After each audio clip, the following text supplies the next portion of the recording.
In this video, I'm going to share with you my full step-by-step guide to help you write your fantasy novel over the next 12 months. I've published 4 fantasy books along with an interactive fiction novel, and I've helped many other writers finish their own fantasy novels as well. Like Arwen, who kept tearing apart everything he'd written and starting over, but after going through one of my classes, got the breakthroughs he needed to finish his first draft. Or Josiah, who went from writing 9,000 words in 2 years to writing a full 140,000 word epic during the first 6 months he worked with me. So this video is going to be very in-depth. It's aiming to compress the most critical things I've learned in the past 12 years as a fantasy writer, in which time I've written about 1.2 million words. So I highly suggest taking notes as we go through this, because if you want to write a great fantasy novel, you need to understand all 4 of these steps we're going to cover today. And the first step is to pick the right idea.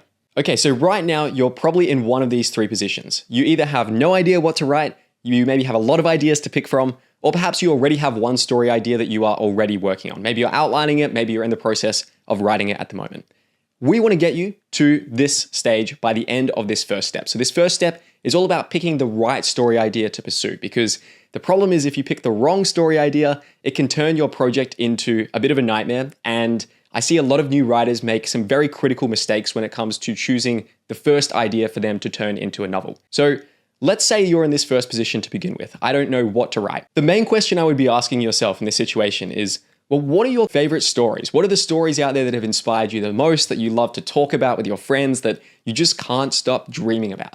Those often contain the clues for narrative ideas that would make sense for you to explore in your own writing. And once you've identified some of your favorite stories here, I want you to figure out, what do they have in common? What do you like about them? What do you maybe wish they did differently? What if you combine these different ideas here? So what happens if you merge some of your influences together? So to give you an example, I'm going to show you how I sort of went about this process when I started writing my first book. For my quick origin story here, I started writing my first novel when I was 14. I basically came to school after one of the holiday breaks, and one of my friends had written a short story over the break. I thought that was such a cool idea, and I'd always loved reading. I'd always been so fascinated by stories. So I basically went back home that day, sat down, and started writing. And exactly 360 days later, and I knew this because I actually had the date written down in a journal somewhere, I had finished the first draft of The Aeon Academy, which was basically this sort of middle grade, urban fantasy, I guess, superhero story about a young boy, Wayne Holton, who discovers that he has the power to control his density. And he is recruited to go off to this secretive superhero school and basically charged with protecting the city that that school was in. And there were 4 really big influences I had that inspired me to write this story. The first one, as you're probably going to guess here, is Harry Potter. I grew up loving this series. I think I first read it when I was 7, and I just loved the whole kind of school story setup of this and how interesting it was to sort of merge a character's progression alongside their experience at a school. The second big influence I had was Percy Jackson and the Lightning Thief. And this, again, was very similar to Harry Potter in the sense of it's a young boy who discovers he has these mysterious powers and finds out that the world is so much larger and so much more interesting than he initially thought it was. And then the next big influence I had was the early 2000s movie Sky High. I just loved this whole concept of, it's basically about this son of 2 really famous superheroes who doesn't have any powers, but he's still shipped off to this superhero school that sort of floats in the sky. And I just found the concept of this school for superheroes just so fascinating. I remember there was a point in my life where literally like every night before I went to sleep, I would just be imagining waking up the next day, walking outside my house and getting into the flying school bus that took the students up to Sky High. And I would kind of imagine what my day would look like up there. And then the final big influence was a little known 2012 movie, you might have heard of it before, called The Avengers. And you know, these days, I think some of the Marvel movies have lost a bit of their shine for me, but back then, I remember I saw this at the perfect time in my life. I would have been about 14 when this came out. And just the concept of having all these different superheroes, you know, there's like 6 or 7 superheroes in one movie. How crazy is that? It was so mind-blowing to me at the time. And so all 4 of these big influences were really kicking around in my head at the time. And the tropes that I particularly loved about these stories, and by the way, a trope is simply just an element of story. You might have heard people say that tropes are bad. That's something I strongly disagree with. Every story is going to have tropes in it. Of course, if you execute a trope poorly, then it becomes a cliche, but a trope is simply just an element or a unit of story. The tropes that I loved in these particular stories were this idea of a young boy discovering he had special powers, this knowledge that a fantasy world sort of exists alongside of ours, this found family trope, you know, in the case of something like Percy Jackson or Harry Potter, the main character is someone who doesn't really come from like a complete family at the start of the story, but they discover all these friends and these new connections and mentors, and they kind of form a family over the course of the narrative. this progression from main character being a bit of an outcast or a bit of a misfit to finding a way to sort of be loved and to find his community. The whole idea of a school story, in particular, the concept of taking all the typical classes you would have at a high school, for example, and coming up with a magical version of those classes or a superhero version of those classes was really, really fun to me. And that resulted in the Aeon Academy. And because this book was just an expression of all the different story ideas and tropes and character concepts and sort of world-building setups that I was interested in at the time, it was so fun to write. And I remember the first year I spent drafting this story was just such an incredibly joyous and freeing experience. That really forged my love for writing. Now, as much fun as I did have writing this story, there was actually a very critical mistake I made which hampered it massively. And I'll get to that later in this video because I think it's a very important one to know as early as possible. Now, to give another example of this sort of, brainstorming out the different tropes that you really like in a story, I did the exact same thing for The Thunder Heist, this book here, my ocean punk fantasy heist novel about a pirate who is trying to steal a device that channels electricity from lightning, set in this world where people live in these floating city ships on a monster-infested sea. And this book was published in 2020 from memory. Now, when I was starting this book in my initial sort of planning stages, you can see here, I was basically brainstorming what are all the different tropes and, story ideas that excite me the most right now. So if you are in the phase right now where you don't really know what to be writing about with your story, this is the exercise I would suggest you start with. Just brainstorm out what are all the tropes and story ideas that interest me. Don't worry about how they're all going to fit together because you won't always be able to make everything merge. But oftentimes the things that inspire you, the things that you love watching on the screen or reading in other books, those are going to give you the clues for what kind of story to explore. And so once you've gone through this process, you're probably going to jump to our second stage here, which is where you have a lot of different story ideas to pick from, and you're trying to figure out which one you actually start writing. The first thing you should be doing in this stage, again, if you haven't done this already, is that trope brainstorm. So, looking at what you actually like about each individual idea. And the next thing to be thinking about here is to run the shower test. So whatever you think about in the shower is, to me, the biggest sign of the number one thing that is sort of top of your mind.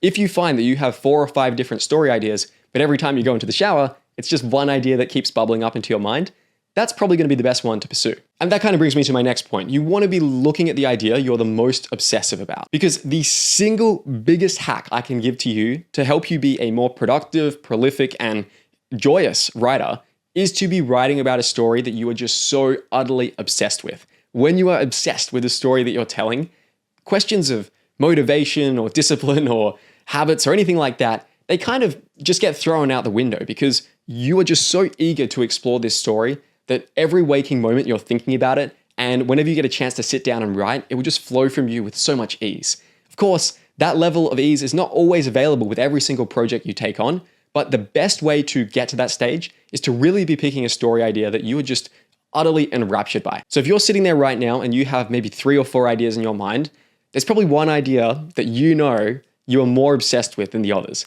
And that is the one that you should be pursuing, because particularly at this stage of your writing career, if you've not finished a full fantasy novel before, do not worry about how publishable or how marketable your idea is. And that is because your only goal at this stage of the process is to fall in love with the craft of writing. Because the harsh truth is that most writers are going to need multiple novels before they are ready to publish something. I certainly did. You've probably heard all the stories from other authors out there who talk about how many years they toiled away in obscurity before they were good enough to actually get something published. And rather than letting that crush your spirits, I actually think that is a tremendously liberating idea. I mean, just imagine if someone told you right now, hey, in 1 week's time, you're going to have to perform a piano piece in front of a hall of 10,000 people, and you've never practiced piano before. That would be kind of crippling, right? Like you'd probably try to flee the country or fake your own death or something crazy like that. But if on the other hand, you just picked up piano and you started playing for a few minutes every day, and a couple of months into that, after, learning your scales and practicing a few songs you love and just experimenting with a few things, you invited a couple of close friends over and they got to, witness you work on a song that you composed. And then from there, you could progress to maybe performing at some, charity event or something, and there's a few hundred people in the crowd, and then you could kind of progress up to that big hall. That is actually a much more pleasant way to develop a creative craft, right? To not put so much pressure on yourself to be exposing your art to the whole world at once. And now, of course, I know what you're probably thinking. There are exceptions to this. There are some authors out there who they write their first book and it's good enough and it gets published. If that is the case for you, then take it as a happy coincidence and, more power to you. But my key point here is that you really should not worry about what will sell when you're writing your first book, because learning how to write a book that is marketable and publishable and will get a lot of readers is a completely independent skill from just getting good at the craft of writing. There is obviously some relation between them, but you really want to get good at the craft of writing first and develop your own enjoyment for writing first. Because if you just go down the pathway of figuring out what will, sell or be marketable, and that's the thing you do first, you're probably going to end up just trapping yourself into a really unenjoyable job writing stories you actually have no passion or connection to. So really focus on an idea that you are going to be passionate about here, and don't worry too much about how it's going to be received. And just to give you a bit of, encouragement, or to show you how my own journey has progressed with this right here is a table of the major story projects I've worked on across the past 12 years now. So you can see at the top, starting from my first attempt at the Aeon Academy in 2013, all the way down to the bottom, which is the current project I'm working on now, Sorrow of the Sun, the sequel to Kingdom of Dragons. And you can see there, a lot of the early projects I wrote were never published or, never really paid off if you're just looking at the outcome-based sense of that word.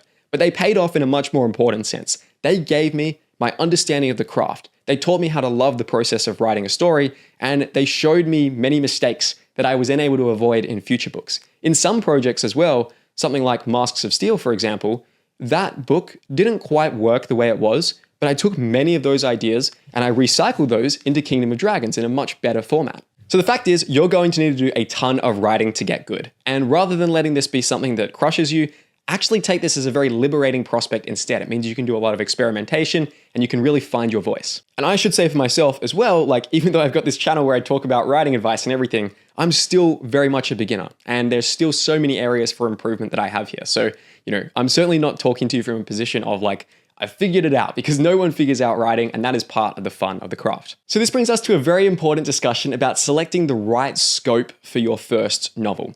I would say that, again, you really want to be focusing on writing the book that you are the most passionate about at this stage of the process, but I would really strongly consider, if it is an option for you, trying to write a book just using one point of view character, and ideally doing it just as a standalone book. The reason for this is that every extra point of view character you add to your story, it massively increases the complexity of what you're trying to accomplish. One of my early books that I wrote, for example, Across the Broken Stars, it's one point of view character and it's a standalone book. And that actually makes it a lot more approachable compared to something like Kingdom of Dragons here, which has two main point of view characters, but a few others thrown in there as well. And, it's the first book in a trilogy. And as you can see here, it's kind of a fat book. It's 700 pages long. I think it's exactly twice the length of Across the Broken Stars.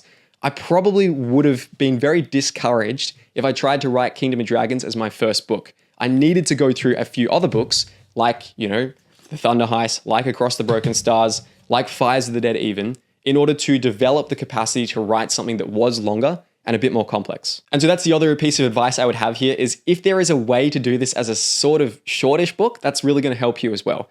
The first thing I actually published, Fires of the Dead, is a novella. It's 20,000 words long. You can see here, it's pretty thin. Most people get through it in a couple of hours reading.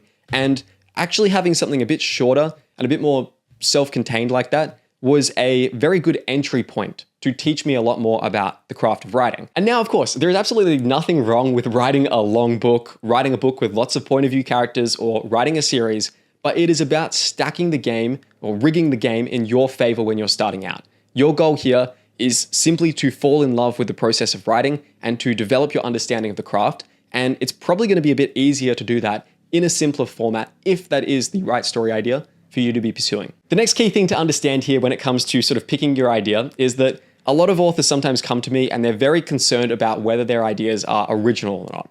And my perspective is that originality is a complete myth. I like to say that when people call something original, 9 times out of 10, they just don't know the references or original sources involved. And the plot twist here is that I actually didn't say that, I copied it from Jonathan Lethem, right? But you would have thought it was original if you didn't know who Jonathan Lethem was. The thing is, all creative work builds on what came before.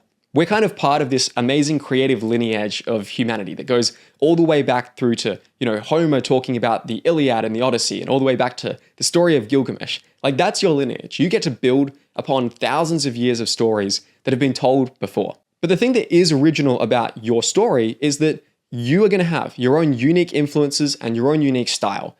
And no one else is going to have that combination of style and influences that you do. That is where the freshness will come into your idea. A thought exercise you can do here to actually prove this is if you just give, 10 different writers the same prompt and you tell them something simple like, okay, write a scene where, a dragon attacks a city, for example, there's going to be 10 different versions of that attack. And many of them will feel, completely fresh and different from the other ones out there. That is because everyone is coming into the writing process with their own influences, and that is going to create unique styles from writer to writer. So the last kind of words I want to say on ideas here before we move into the next phase of the writing process is that for a lot of newer authors, they think that the idea is everything. I've lost track of the number of times someone has sent me an email and said, hey, Jed, I've got this amazing story idea and I'll let you write it, I'll let you edit it, I'll let you publish it, I'll let you market it, and you can get 50% of the profits from that. And I just have to laugh whenever I get this kind of thing because sure, there is a value to really good story ideas, and there's probably plenty of times someone's pitched you a story and they've had a really cool one-sentence description for it and you've lent in and you've wanted to know more. But the idea is certainly not the most important thing by any means here.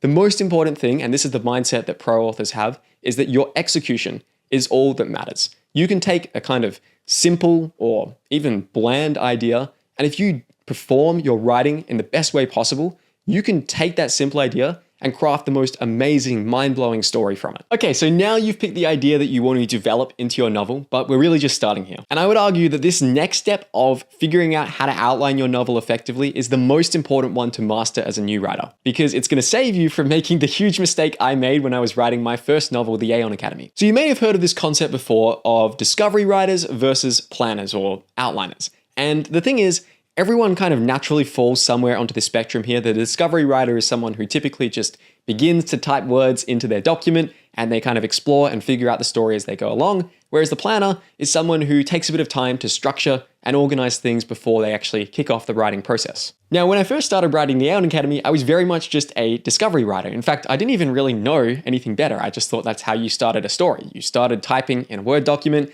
and then at some undetermined period of time later, you would hopefully be done. And so as a result, I spent about 360 days to write the first draft of that story. I read through the whole thing, realized that there were a ton of structural issues, like the fact that my main antagonist didn't even appear until the third last chapter. And there were a bunch of other arcs that sort of began but stopped halfway through for no reason, or things that were just never paid off later on in the story. And in short, it was a bit of a mess. It was really fun to write, and I certainly don't regret writing it at all, but it was definitely a mess. I spent the next couple of years editing and rewriting that story. I rewrote it from scratch a couple of times. But in the end, I realized that there were just some core structural issues that had really infected the story and were preventing it from ever kind of reaching the stage where it would be good enough to actually publish. My skill at the time wasn't enough to overcome those issues. Maybe if I went back to it now, I would know a way to fix it. But back then, I didn't really know how to solve this. So I made the tough decision to move on to writing my second novel. And this time, I was really determined to learn from my mistakes. So when I started writing this next book, I planned it out a lot. I kind of, did an outline, I structured it beforehand, and I started writing. And exactly 60 days later, I had finished the first draft of Across the Broken Stars, which, spoilers, is, obviously published now, has had some really amazing reviews. And, I started writing this book in 2017. I don't think it got published until about 2020 or so. So it took a little while to actually kind of still get it to the point where it was good enough. And I wrote a few other little bits and pieces between. I actually published Fires of the Dead before Across the Broken Stars. So technically this is my first, published book. But this was, my first published full-length novel. And what that really taught me is that writing doesn't just have to be this really spontaneous fly by the seat of your pants thing. It can actually be something where there is a degree of planning beforehand that saves you from making some big cock-ups as you go through the writing process. Now, I know that some writers can be a bit skeptical about outlining and they're worried that it's going to take all the magic or the joy away from the process, but there's actually a really good analogy here, which I think is well worth thinking about. It comes from Write Useful Books by Rob Fitzpatrick, which is actually a guide to writing nonfiction books. But this advice here applies so well to writing fiction too that I just want to read it out for you quickly.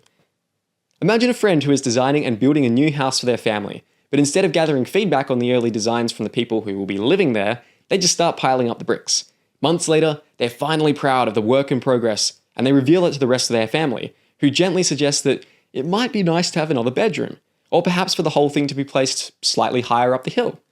The well-intentioned builder says, great suggestions, and begins tearing down and rearranging everything. It takes ages. After a couple of iterations, they're out of time and they're out of energy, so they call it good enough. They say, well, I wish I could have done a little bit more, but honestly, building a house is just such hard work. Every little adjustment takes months.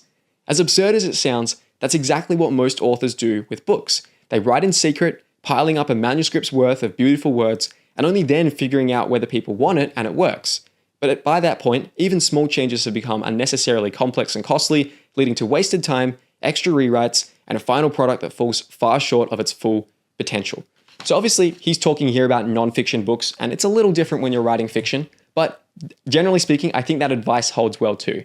Whether you are a discovery writer or a planner, you are discovering in both stages of the process. It's just that with the discovery writer, they might take a year to discover their story as they go through the process of writing that first draft, whereas with the planner, they can actually discover it much faster in the span of a few weeks of planning out all these different variations for their story. So in my mind, an outline should be something that helps you know what to write so that you're not feeling lost when you show up to work each day. It should help you write it in the best way possible to make sure all the character arcs and the structure is all working cohesively together. And most importantly, it should make you feel excited and motivated to write it. A lot of writers are hesitant about outlining because they're afraid it will strip the joy from the process. And there are some outlining approaches that I think might do that. I think the approach that I have kind of developed for myself and that I have taught to other writers who've gone through my fantasy outlining bootcamp is something that actually makes you a lot more excited and a lot more just juiced up and motivated to actually start writing the thing. The fundamental reason why outlining is so powerful is that it helps you speed up this write and edit feedback loop. So if you just spend, a year writing your first draft, then maybe you get some other people to look at it, or you look through it yourself and you create editing notes, your feedback loop for that story is like a year long, and a year-long feedback loop is kind of hard to improve with. If, on the other hand, you can outline a story over a couple of days, you can look at what you've created, and you can already probably see the strengths in it, the weaknesses in it, the things that maybe just don't quite make sense, and you're able to adjust that and construct another outline. You are shortening your feedback loop from the span of a year to the span of a few days, or maybe even a few hours if you get good enough at the outlining process. Just imagine how much quicker that is going to improve you as a writer. The other thing that I really love about an outline as well is that it lets you test lots of different variations for your story. So let's imagine, you've got your kind of initial story idea here. It's this dot at the top of our page. You can then test out 4 different directions of what that story might look like. You test one direction where the characters go off this way. You test another direction where the mentor is actually the antagonist in disguise. You maybe test another direction where there is a romance between these two characters. Then maybe you test another direction where, everyone dies at the end of your story. You're able to then kind of continue with these different directions. Maybe some of them lead to dead ends and they're not interesting to explore. Maybe you figure out how to combine some ideas from 2 of these different permutations, and you eventually end up with something that takes the best elements from all the different possibilities that your story could be. That is just so much harder to achieve if you just go straight into the writing process and you are going full discovery writer mode, because if you get halfway through and you realize, I would have really loved to have tested this other direction for the story, it's very hard to garner enough motivation to go back to the start and write that all again. If you do it in the confines of your outline instead, it is actually very liberating because you are able to quickly assess all these different angles that you could explore in your narrative. So in terms of the actual outlining method I like to use, I use something called the Hourglass Outlining Method. Now, I actually run a 7-week fantasy outlining bootcamp where I basically take small groups of writers through the process of outlining and planning their stories. I've done 4 cohorts of this in the past with about 33, 35 writers in total. And so I have actually taught this method to a lot of writers, and many of them have actually gone on to finish the first drafts of the books that we have outlined together in this program. So the 3 big stages of the Hourglass Outlining Method is to first explore the suburb of your story.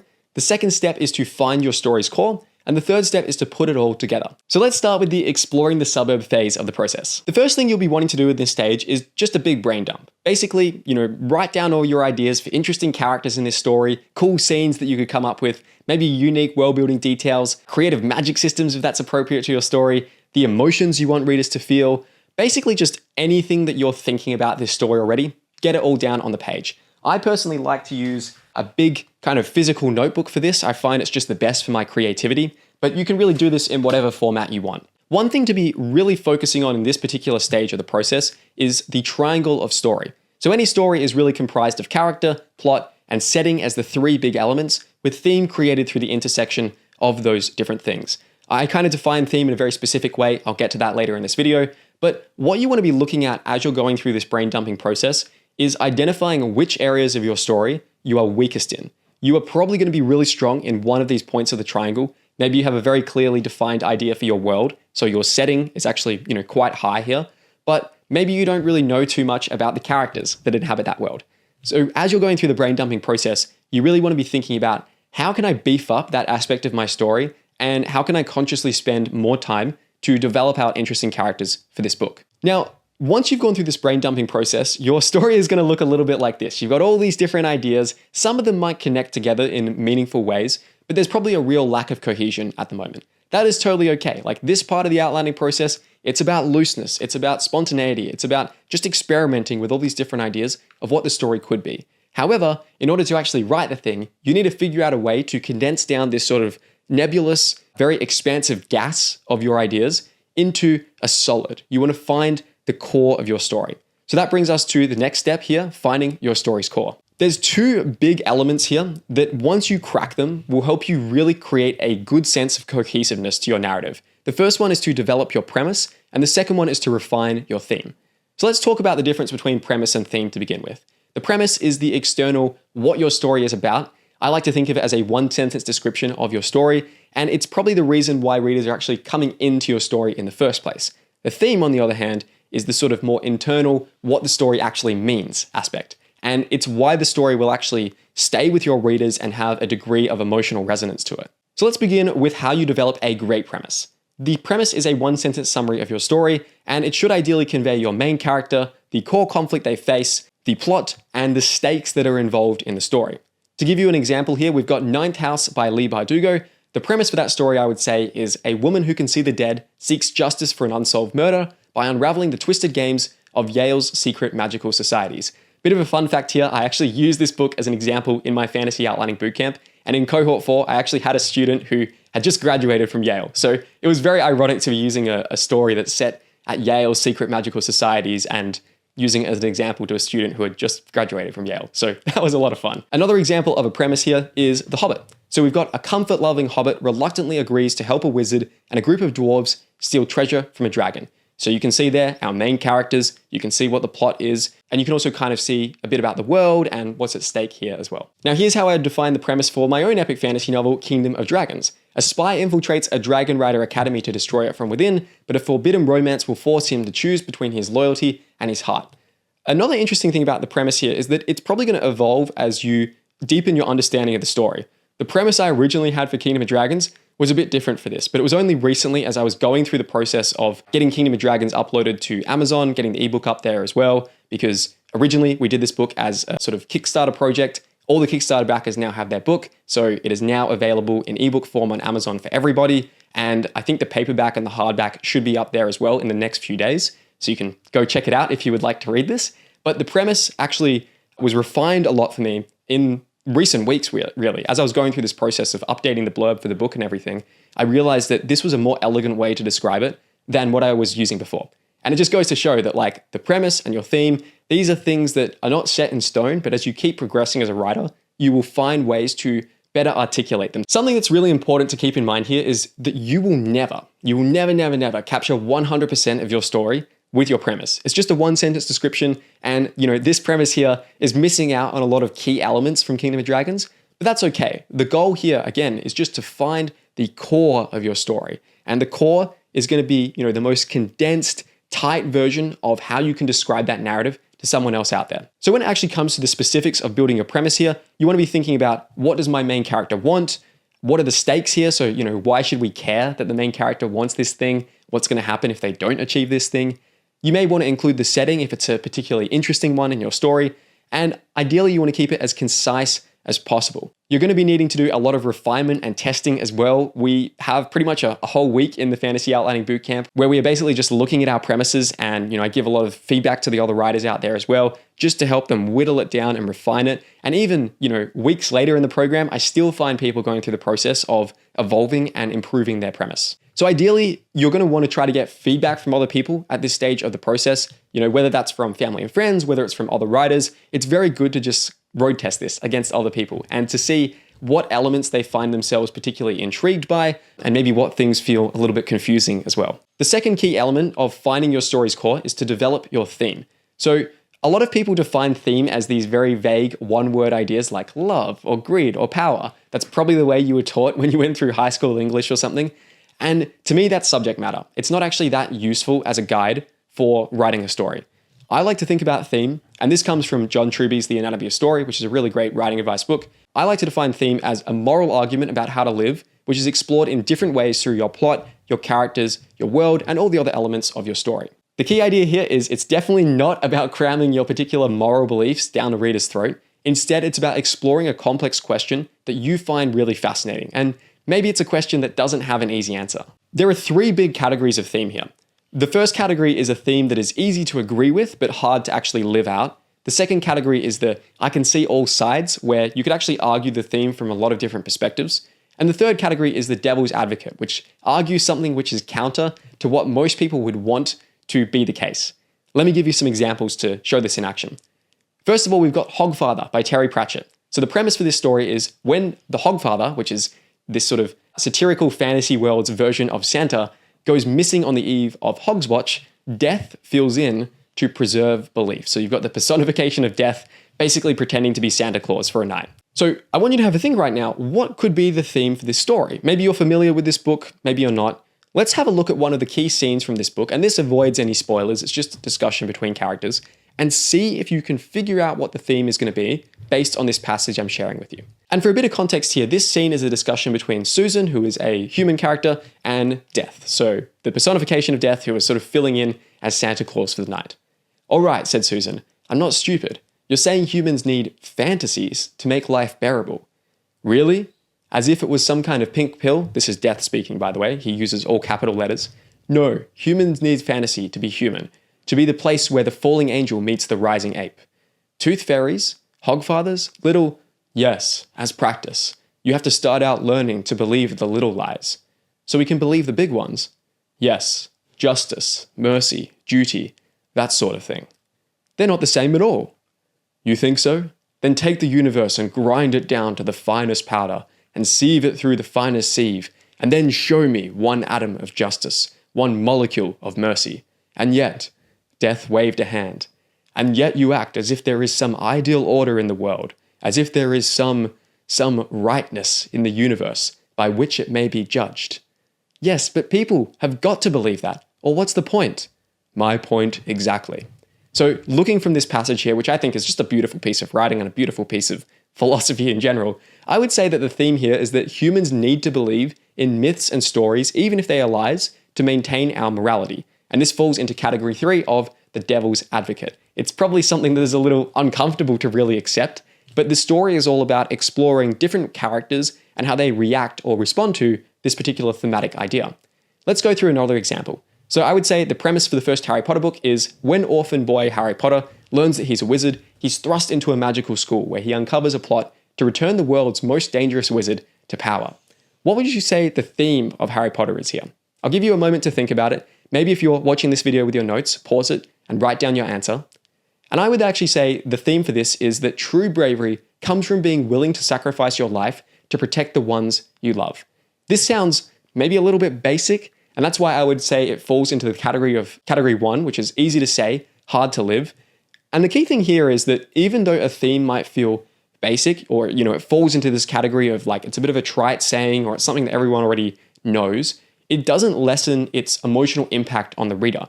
Because reading about Harry's, sacrifices he makes throughout the story, or the sacrifices of other characters, whether they're, Sirius Black or Dumbledore, or anyone else out there, just because it's exploring this kind of commonly accepted idea doesn't mean it's as common for people to actually live it out. And that's where a lot of the power and emotion comes through in this particular story. Let's take a look at another example theme here. We've got Mistborn, The Final Empire by Brandon Sanderson, and our premise for this story is Vin, a street urchin with magical abilities, is recruited to overthrow an invincible Lord Ruler by the charismatic Kelsier, who leads a band of rebels in a heist to undermine his dark empire. Honestly, I think I probably could improve that premise. It's a little bit long, but I couldn't really figure out a way to condense it down any further. The theme I would actually say for this story is that crime and deception are required to overthrow a corrupt system. And I put this in category 2 of I can see all sides. The reason why I put it in category 2 here is because this is sort of the exact same justification that terrorists might use to commit atrocities, right? The idea that there's a corrupt system and they need to overthrow it. But it is very appropriate for this kind of story. And a lot of heist novels or, crime novels, that sort of thing, will often deal with a similar variation on this theme. Now, to give you an idea of how I've used theme in my own writing, this is the premise for Across the Broken Stars, right here. So the premise for this story is that, desperate for redemption, a wingless, cowardly, middle-aged angel must help a young fugitive, the only other surviving angel, evade a ruthless inquisitor in a quest for a mythical safe haven.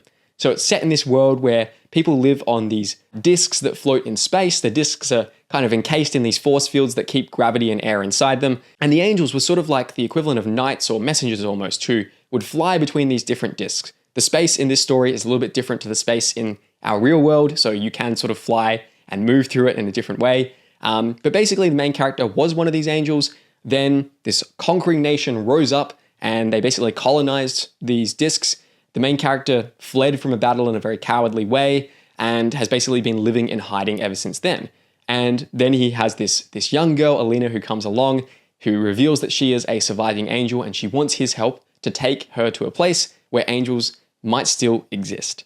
So the theme for this story here is that redemption is possible by sacrificing yourself for an ideology that is bigger than you. And this was something that came to me incredibly early in the writing process, and it just gave such a sense of cohesion to the story because now I knew exactly what my main character's arc was going to be about. It was all about Leon's journey of redemption through the metaphor of the physical quest he was going on with Alina to try to find this mythical safe haven that may or may not exist. In terms of the category this falls into, I would again put this into the category of I can see all sides because, once more, this is sort of the idea that, a terrorist might use to justify doing something horrible, right? They sacrifice themselves for an ideology that's bigger than them. But in the case of this story, I think it led to a really meaningful emotional payoff. And the ending of Across the Broken Stars is one of my favorites that I've ever written. And it's something that I've had a lot of readers email me about as well. So if you haven't already read this book, go ahead and check it out. I think it's coming up to its 5-year anniversary since it was published next month, which is really exciting. So you want to be thinking about theme as a really useful guide for you as you go through the outlining process and through the writing process. It's something that you can figure out how to relate to the different character arcs in your story. Oftentimes you will find that your main character and your antagonist might grapple with the same theme, but possibly from different sides. And usually a well-designed antagonist is going to have the opposite interpretation of the theme to what your main character has. And so they're not just struggling in like a physical sense, but they're struggling in like a kind of moral sense as well. Whenever you're uncertain about your writing, just have a look at your theme because there's probably some clues that you can use there to figure out how to move the story forward. Ask yourselves questions like, how can I explore this theme deeper? What's another angle on this theme as well? So, as I was going through the process of writing Across the Broken Stars, I knew how my main character Leon would relate to this theme, how he would go on this sort of redemption as the story progressed. But there were a lot of other minor characters as well, like resistance fighters who were fighting back against the colonists. They had their own interpretations on the theme that were, slightly different to how Leon saw things, or maybe even created conflict because he saw it in a different way to how they did. And of course, Leon's own relationship to the theme progresses and changes as the story goes on. You also want to be thinking about making every side of your theme as strong as possible. You don't want to straw man, which is the idea of basically coming up with a weak version of your opponent's argument so that you can easily defeat them to make yourself look smart. You don't want to do that. You want to do the opposite. You want to do instead of straw manning, I guess steel manning or something instead, right? You want to try to make sure that every angle of your theme, if you're exploring it from lots of different perspectives, feels equally well thought out and equally compelling. Just to give a few more notes here on theme as well, is that it is probably going to come to you at different points in the process from book to book. It might be something that is actually the initial spark for your story. Again, in the case of Across the Broken Stars, I think the theme came to me on the very first day that I sat down to outline this story. I was basically an architecture student over in London at the time, and I remember coming back to my flat in Kingston upon Thames, and I sat down with this idea for a story and just started writing. And probably 2 hours later, I'd filled, 20 pages in this notebook, and the theme was in there from a very early stage. In fact, let me grab the notebook for you quickly now. So this is actually the notebook right here that the original concepts for Across the Broken Stars were put down in. But it hasn't been that way for every project I've done. There have been some stories where the theme has come to me a bit later in the outlining process, sometimes even when I'm writing the first draft, or maybe even as late as the third or fourth draft with some books. It is good, however, particularly for your first novel, to practice finding it as early as you can. So once you've got your premise and your theme, the last kind of element of figuring out the core of your story is to create your one-page guiding principles document. So this is something that I like to create whenever I'm going through the outlining process, and it basically takes the key sort of fundamentals of my story and it puts them down onto one page. So you can see here, this is the guiding principles sheet I created for Across the Broken Stars. Back then it was called Angels in the Stars, the title changed. The first element that you want to include here is your one-sentence premise. On this particular guiding principles sheet, I just called that my logline. You also want to put down your theme, your main character arcs that they're going to go through, a high-level synopsis of your story, which is, a synopsis is literally like a start to finish description of what happens. It's not a blurb. It is a spoiler-filled, basically overview of what is happening in the story. Again, just to keep you on track so that you know what's happening.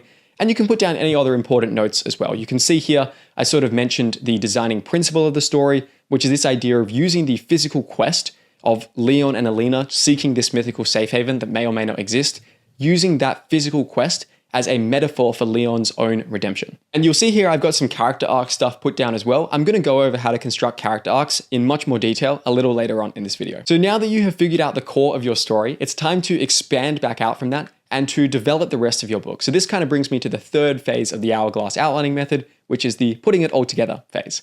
I probably need a more elegant name for it, but this just feels accurate right now. So this is where you look at developing your characters in some more detail, looking at the plot and structure of your story, figuring out your world building, fixing the gaps and basically filling in anything that's missing, and essentially getting yourself ready to start writing. So let's begin by talking about what actually makes for a good character. In my mind, a great character is someone who's very deeply connected with the triangle of your story. That is, they feel very cohesively joined with your plot, with your world building, with your theme, in a way where it would kind of be impossible to take them out of the story because they're just so deeply interwoven with all the other facets that you're exploring. Ideally, there's someone who has a very distinctive voice and sense of perspective, or a unique way of viewing the world. We care about them. Doesn't mean you necessarily need to like them, but you need to care about following them around, and you need to feel a degree of emotional investment in their decisions and in the things that happen to them. Ideally, you want them to be kind of unique as well in the decisions they're making, the choices they're making in the story, perhaps the motivations that are powering them as well. And you want them to be rational in the sense that they are acting in character. Ideally, not someone who is just changing who they are, from scene to scene. It's also worthwhile thinking about the actual dynamics and the relationships between characters as well.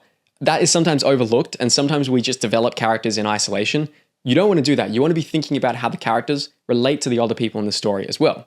And then, as a story progresses, it's usually quite satisfying to see a character change and evolve. Most great stories, when you boil it down to the basics, are about a person wanting something, struggling to get it, and then being forced to change as a result. And that process of, goal, struggle, change, that is the fundamental driving principle behind how we live our lives as well. The more interesting you can make each of these three elements, the goal your character has, the conflict they face in resistance to that, and their own progression and development and evolution, the more interesting your story will become. So there's 5 core elements I like to be thinking about when it comes to structuring my character arcs. The first one is a character's ghost. This is a sort of past event, a typically traumatic event that had a major impact on your character's perception of how the world operates. As a result of that ghost, your character has formed a lie, a mistruth about the nature of the world, or about themselves, or their own values, or how they relate to other people. And this lie has resulted in your character forming a want, which is, a goal that they think if they achieve it is going to bring them a sense of peace, inner fulfillment, happiness, etc. In reality, your character needs something different from this. And while your character might chase their want, what they actually require is their need. This leads to your character's truth. So the truth is an antidote to the lie that helps the character progress and shift from their want to their need. Now, by using these 5 core elements, you can create one of the 3 types of character arcs. The first arc is a positive arc where a character, starts off with some kind of flaws. They go on a experience, they go on a journey, and it helps them overcome those flaws and become a better person.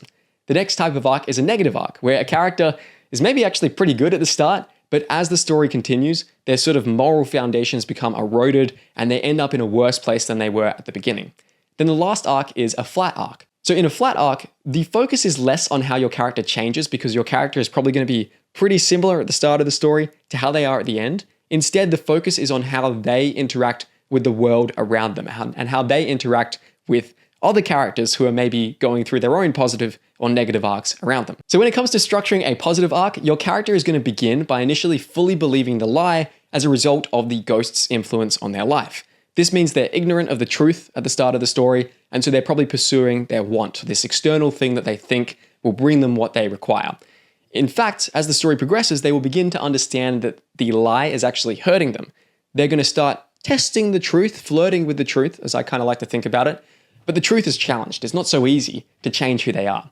This means they're tempted to return to the lie, and in the climax, they will face this pivotal decision about will they pick the truth or will they pick the lie? And because it is a positive arc, they pick the truth, they achieve their need, they maybe reject their want, and they reject the lie as well. So let's actually give an example of a positive arc here. I'm going to be using Percy Jackson from Percy Jackson and the Lightning Thief by Rick Riordan as an example here. If you're paying attention, you'll notice I mentioned that earlier in the video as one of my initial inspirations for getting into writing in the first place. The arc he goes through here is one of beginning the story as a bit of a misfit to gaining acceptance and then achieving this sort of heroic status at the end of the story. At the beginning, he is this misfit kid who grows up, in New York. He doesn't really know his father. He's sort of being kicked out of a lot of schools for bad behavior, and he's currently at this kind of school where they basically send a bunch of troubled kids. The lie he tells himself at the beginning of the story is that I'm this powerless kid who can't do anything well, I'm a bit of a failure here. And so the one he has at the start of the story is, I just want to be normal, I want to fit in with other people, I don't want to let my single mom down because she's already got a hard enough life as it is. As the story progresses though, and if you're not familiar with the plot of Percy Jackson and the Lightning Thief, it's basically about this kid discovering that he is in fact the son of a god and that the Greek gods are alive and kicking and they still influence the world. He needs to accept his true identity as a demigod and find the courage to act for himself, not as a pawn of circumstance, not as a pawn of the gods around him.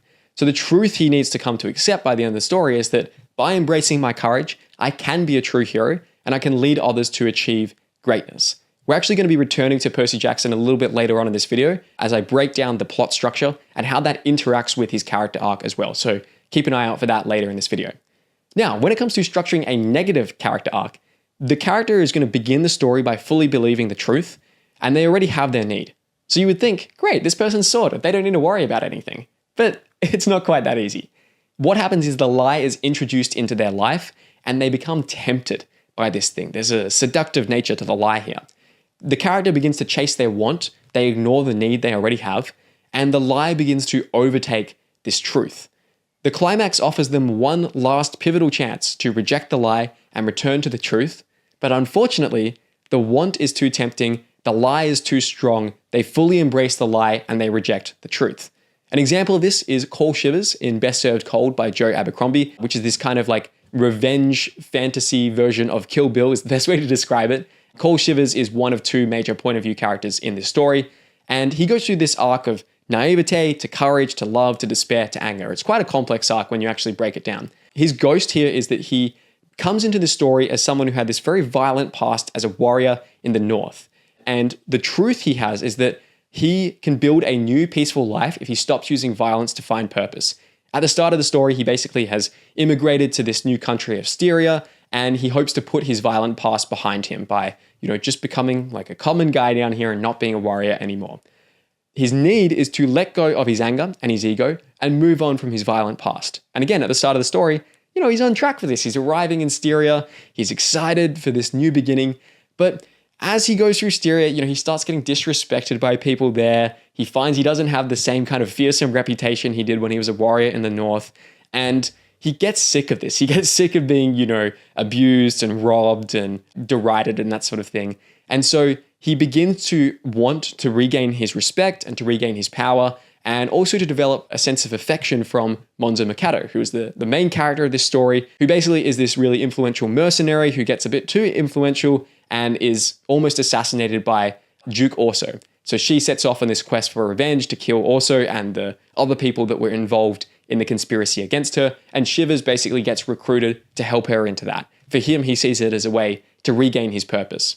The lie he gets at the end of the story is really perfectly encapsulated in this dialogue he has with Monza in the climax, where he says, "Reckon I've learned just to stick in the place I'm at. just to be the man I am.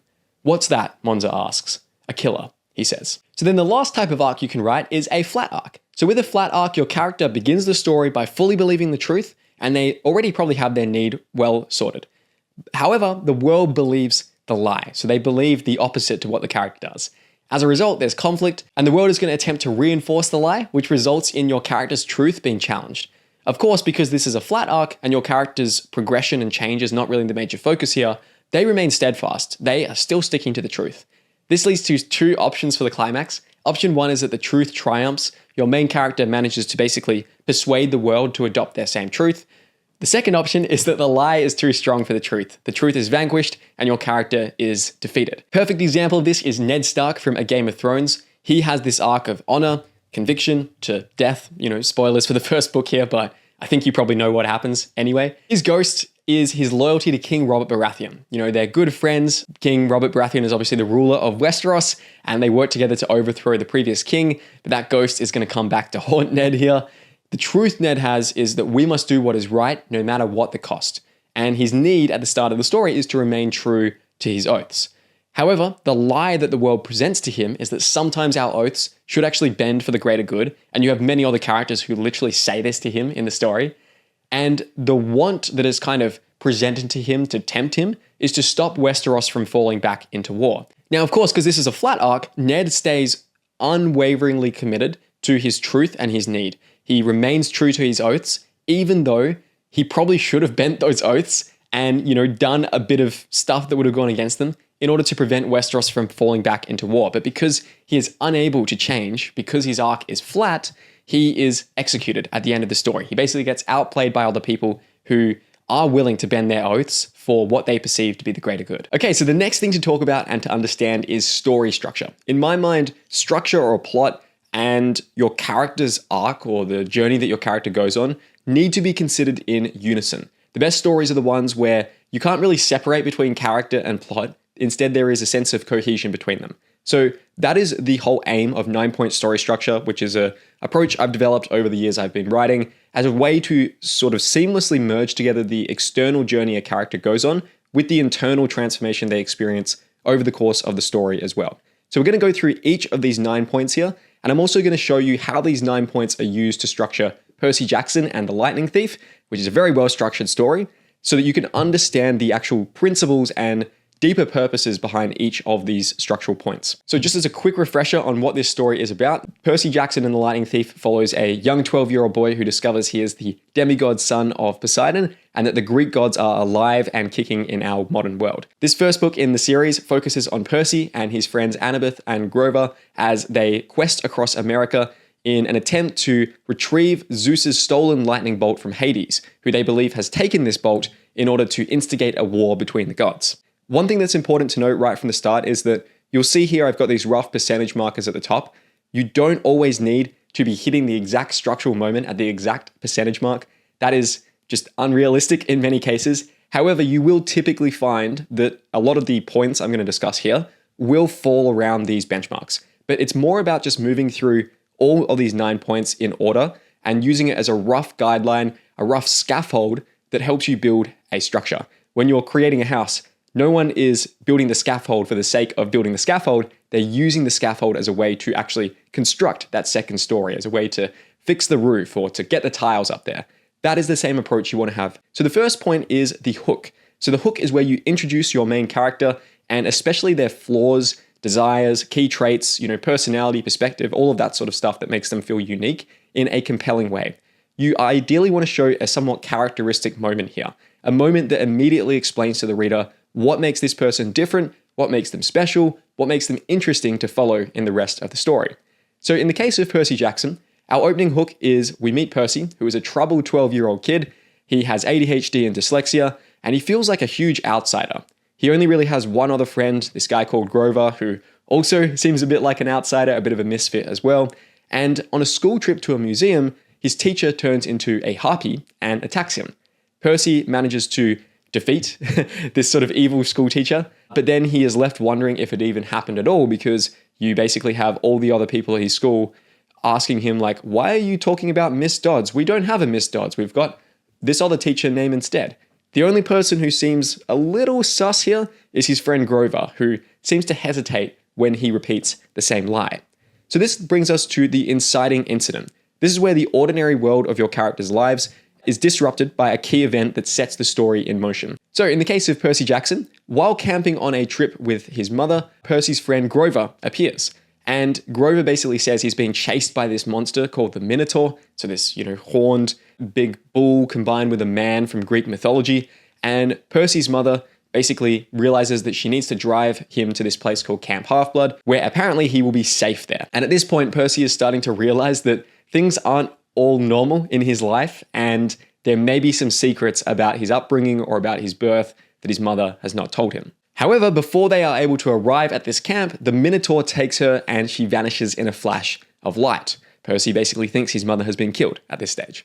Percy somehow manages to kill the monster and he passes out right afterwards. Here's the last few paragraphs that conclude this scene. The last thing I remember is collapsing on a wooden porch, looking up at a ceiling fan circling above me, moths flying around a yellow light, and the stern faces of a familiar-looking bearded man and a pretty girl, her blonde hair curled like a princess's. They both looked down at me, and the girl said, "He's the one. He must be." And you can see here this comes on page 59 of my edition, about 16% of the way through the story. This then leads into the entering of the new realm. This is where your protagonist is taken from their ordinary world and thrust into the extraordinary world of your story. Now, ordinary world, extraordinary world, you can just take those terms as metaphorical. In some stories, there will be a very literal, very clear transition between the ordinary world and the extraordinary world. Something like Harry Potter is a good example. Harry goes from the Muggle world into the Wizarding world. But in other stories, like maybe a detective story where there is a crime that comes along that is sort of more brutal or more violent or more devious than anything the detective has dealt with before, that can also signal a transformation from the ordinary world where the main character kind of understands the rules into the extraordinary world where the character is off balance. They're out of their comfort zone and there's so much more danger and threat as a result of that. So in the case of Percy Jackson, this transition occurs when Percy wakes up in Camp Half-Blood and he discovers that he is a demigod. He is the son of a human mother and one of the Greek gods is his father or mother. He doesn't quite know at this stage who his godly parent actually is, but he basically learns that all the Greek myths are real and the Greek gods are alive in modern day America. He's told that the big three gods, so Zeus, Poseidon, and Hades, they are not allowed to have kids because there's this dangerous prophecy that if one of their kids gets to the age of 16, they will destroy Olympus. And he is introduced to the other demigods in the camp, including Annabeth, who is a girl who sort of helps retrieve him after his initial confrontation with the Minotaur. She is a child of Athena, and initially she's a little bit kind of edgy towards him. Another key figure he meets is Luke, who is a child of Hermes, and Luke is a bit of an older mentor figure who takes Percy under his wing and helps to sort of introduce him into camp life. Under Luke's guidance, Percy is tested to try and find out which god he belongs to, but unfortunately he sucks at almost everything here, so he still continues to feel like a huge misfit. Next, we move on to the fourth story structure point, which is the antagonist threatening your main character. So this is where pressure is applied to your main character, typically through either the sort of introduction or just some kind of key action from your antagonist. So you might have actually introduced your antagonist earlier on, maybe you even introduced it in the hook of your story right at the start, but this is your opportunity to tighten the screws on your main character and to elevate the level of threat they face. For example, in Percy Jackson, during a game of Capture the Flag, which is a training exercise that all the demigods in Camp Half-Blood are going through, Percy is ambushed by Clarice and some other children of Ares. Clarice is kind of a bit of a bully figure towards him. She's a very strong warrior, and they don't really get along too well at the start of the book. Now, Percy thinks he's going to die or be horribly maimed at this point because the Ares children have a real grudge against him. But by entering a creek of water, he somehow gains enough strength and skill to miraculously defeat them. And this actually lets his team win the game of Capture the Flag. He finds out that he was used as bait by Annabeth so that Luke, that mentor guy I was mentioning from before, could win. So Percy feels a little bit bent out of shape for being used like bait in this way. And unfortunately, he doesn't have too long to relish in his victory because immediately after this, he is attacked by a huge hellhound, this kind of massive dog-like creature sent from the underworld. However, he is saved by the campers and then receives a very critical sign. Let me read this scene to you now. "Percy," Annabeth said, pointing. "By the time I looked up, the sign was already fading, but I could still make out the hologram of green light, spinning and gleaming. A three-tipped spear, a trident." "Your father," Annabeth murmured. "This is really not good." It is determined, Chiron announced. Chiron, by the way, is the centaur who is the leader and supervisor of this camp. All around me, campers started kneeling, even the Ares captain, although they didn't look happy about it. My father? I asked, completely bewildered. Poseidon, said Chiron, Earthshaker, Stormbringer, father of horses. Hail, Perseus Jackson, son of the sea god. Now, this is really not good news because it is established in the story that the big three gods, so Zeus, Poseidon, and Hades, are forbidden from having kids because of this prophecy that if one of their kids makes it to the age of 16, they will destroy Olympus. And you'll see here, this particular scene, it takes place about 33% of the way through. Now, this leads to the next kind of reveal, which elevates the threat of the story further, where Chiron basically says that Hades sent a minion to steal the Master Bolt. The Master Bolt is the principal weapon of Zeus. It's kind of the lightning bolt that all of the lightning bolts are formed from, and it's a major component of Zeus's power. However, it's been missing. And if we continue on with this scene here, he hid it in the underworld, knowing full well that Zeus would blame Poseidon. I don't pretend to understand the Lord of the Dead's motives perfectly, or why he chose this time to start a war, but one thing is certain. Percy must go to the underworld, find the Master Bolt, and reveal the truth. So this basically sets up the main quest of the story. We learn that someone has stolen Zeus's lightning bolt. They've framed Poseidon for it. Quite a few of the gods actually think that Percy is the one who has stolen this device. And what you'll see here is that it really elevates the danger that Percy faces because he can't just stay sheltered in Camp Half-Blood in the security and safety that provides. He now needs to quest across America to get to the entrance to the underworld, which is hidden in Los Angeles in this story, and go down to basically retrieve the bolt from Zeus. So the threat level has massively increased here. And from a structural perspective, that's exactly what you want to be thinking about at this antagonist threatens moment. You want to be asking yourself, how do I elevate the stakes and the difficulty that my main character is facing in order to force them to grow and to progress along their arc? So this basically leads to Percy, Annabeth, and Grover setting off on their quest, leaving Camp Half-Blood and journeying west across America. Our next structural moment is the midpoint revelation. So here, in a moment of insight, your main character is going to finally understand a really important truth about themselves. And if you remember when we were talking about character arcs before, we discussed the difference between your character's lie and your character's truth.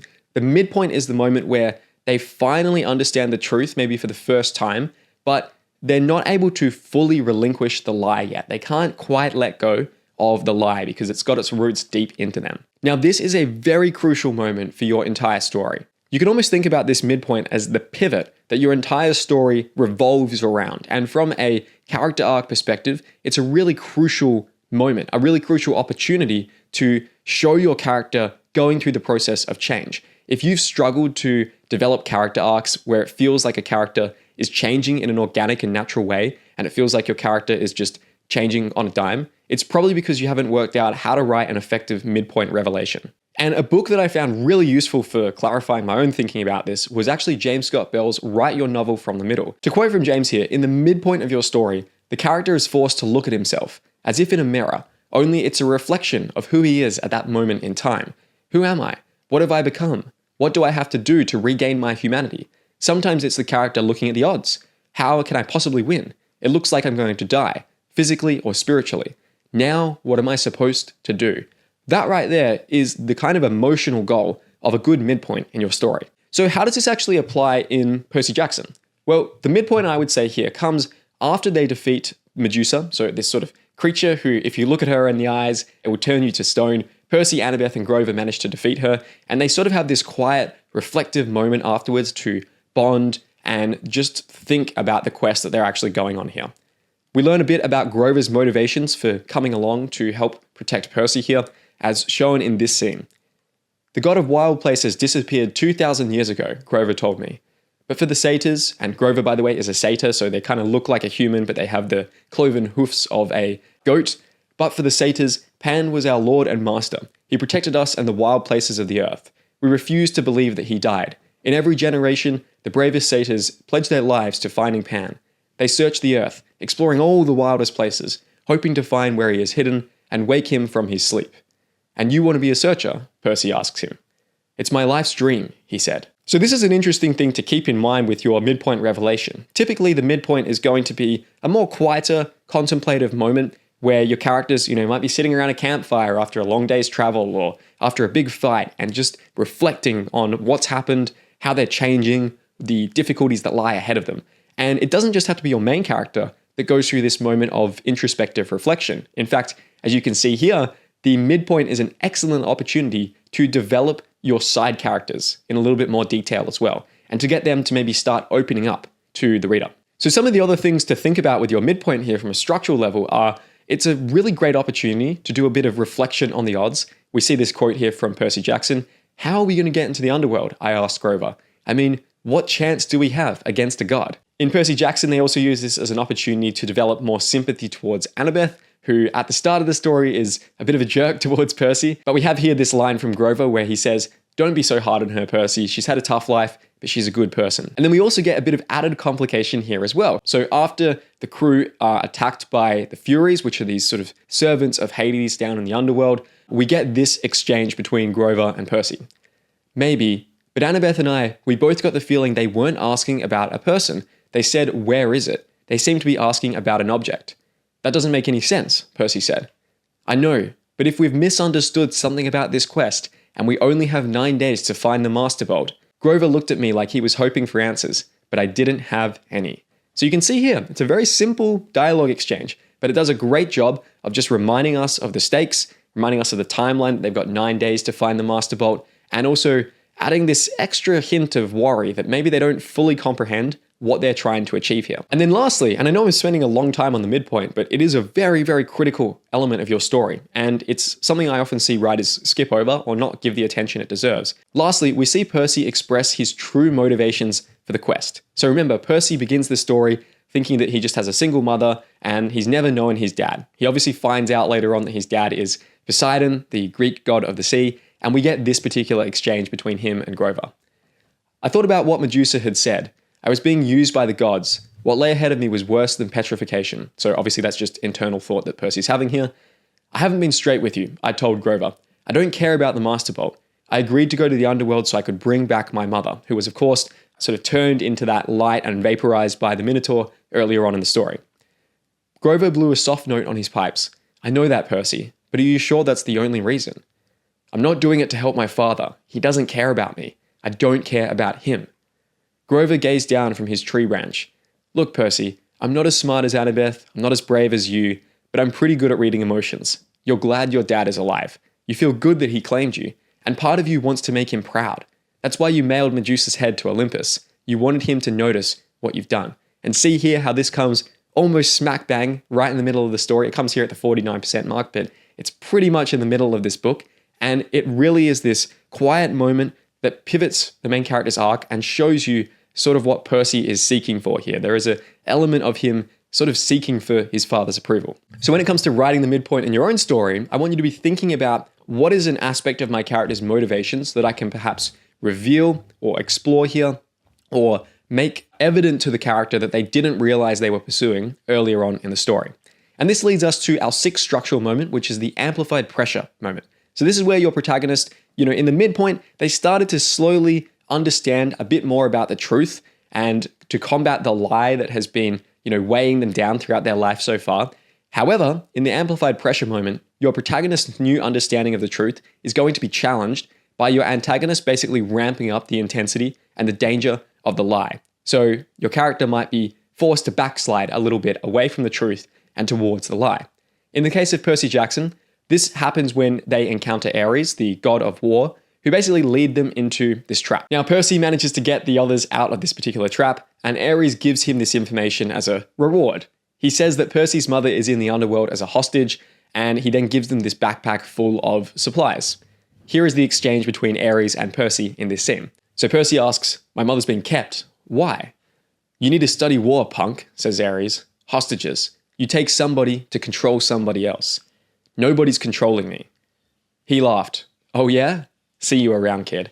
So you'll remember earlier on that a lot of the arc that Percy goes through in the first book is going from a position of feeling like his life is out of his control and the gods are manipulating him, circumstances has manipulated him, and just generally feeling quite helpless. And then by the end of the story, he kind of reaches this point of being able to step up, to take responsibility, to take charge, and to use his courage as a way to actually forge his own path forward. So you see here, Ares is kind of like taunting Percy and dragging him back towards the lie that he is helpless, that he is powerless, and that he is being manipulated by other people out there. Now, pretty much straight after this, we go into a dream sequence where Percy hears the voice of this monstrous creature in hell, which is where they're heading. They're heading into the underworld. He hears this monstrous creature talking about how Percy is walking right into the trap that they've set. Here's that scene. "And he suspects nothing?" it asked. Another voice, one I almost recognized, answered at my shoulder. "Nothing, my lord. He is as ignorant as the rest." I looked over, but no one was there. The speaker was invisible. "Deception upon deception," the thing in the pit mused aloud. "Excellent. Poseidon has played his most desperate card. Now we shall use it against him. Shortly you shall have the reward you wish, and your revenge, as soon as both items are delivered into my hands." And you can see here this falls at the 64% mark of the story. So again, it's ramping up the threat and the pressure of the antagonist. It's making Percy doubt himself. It's making him question whether walking right into the underworld, as they are planning to do, is a smart move. And it is ramping up the difficulty that the character faces as we move towards the end of the story. So this brings us to point number 7, the darkest low. This is where your character kind of gets into a bit of a pit. It's the most suffering that they've faced so far. Another way of thinking about this is the kind of dark night of the soul. You may have heard that in other structural examples. And at this point in the story, the lie has never looked so strong. We set course at this stage for the final confrontation between your protagonist and the antagonist. So in the case of Percy Jackson, this moment occurs when Percy, Annabeth, and Grover all finally head into the underworld for the first time. I'll read that scene to you now.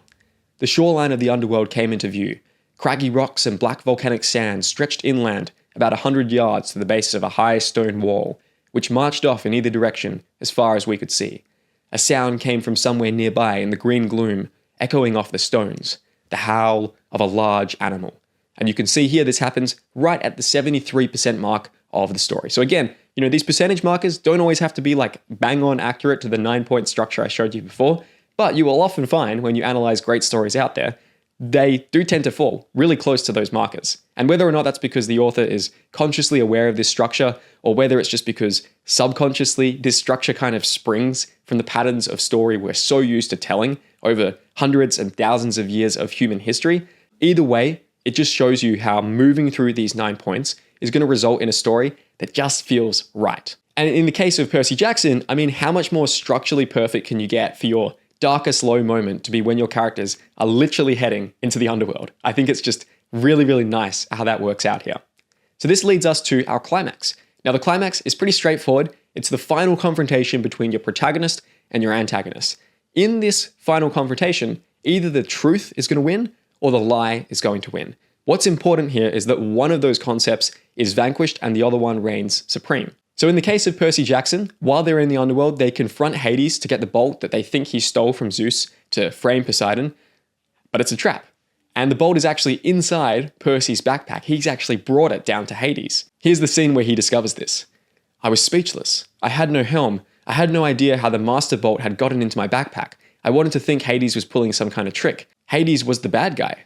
But suddenly the world turned sideways. I realized I'd been played with. Zeus, Poseidon, and Hades had been set at each other's throats by someone else. The master bolt had been in the backpack, and I'd gotten the backpack from..." And this is where Percy realizes that Ares set him up. Ares gave him the backpack earlier on in the story, and so Percy realizes that he has been manipulated in just the way that Ares warned him about. So Hades at this point, he has control of Percy's mother, who was sent to the underworld by the Minotaur before, and Hades offers this deal. He says to Percy that he can return his mother if Percy returns Hades' helm, which has also been stolen. But Percy doesn't really know anything about this. He's just finding this out at this stage in the story. So Percy makes a very tough choice at this point to basically leave his mother in the underworld for the sake of the quest. And using 3 pearls that they were given by a god earlier, Percy, Grover, and Annabeth all return to the surface. And here they confront Ares on the beach. Here's the scene where they do that. There he was, waiting for us, in his black leather duster and his sunglasses, an aluminium baseball bat propped on his shoulder. His motorcycle rumbled beside him, its headlight turning the sand red. "Hey kid," Ares said, seeming genuinely pleased to see me. "You were supposed to die." "You tricked me," I said. "You stole the helm and the master bolt." Now what follows from this is a really cool fight scene between Percy and Ares in the surf. Percy manages to sort of use the powers of Poseidon to defeat Ares, or at least get a blow on him, which then makes Ares get angry and leave essentially as per the terms of their fight. But what Percy realizes is that there's something off about Ares, and he realizes that Ares has also been manipulated by someone outside of him too. So it's not like Ares is the big villain here, he's also just been a pawn in somebody else's game. And this in turn leads to the big reveal and the big twist of the story, which is that it's actually Luke, the mentor, the child of Hermes, who was a friend to Percy earlier on in Camp Half-Blood and showed him the ropes and kind of gave him guidance. He's actually the one who set this all up. He tells Percy that he hates the gods, he leaves camp and almost gets Percy killed with this poisonous scorpion right before he leaves. And Percy just manages to survive thanks to getting into the water in time and then getting rescued by some other camp members. But now Percy knows that there is a bigger threat out there.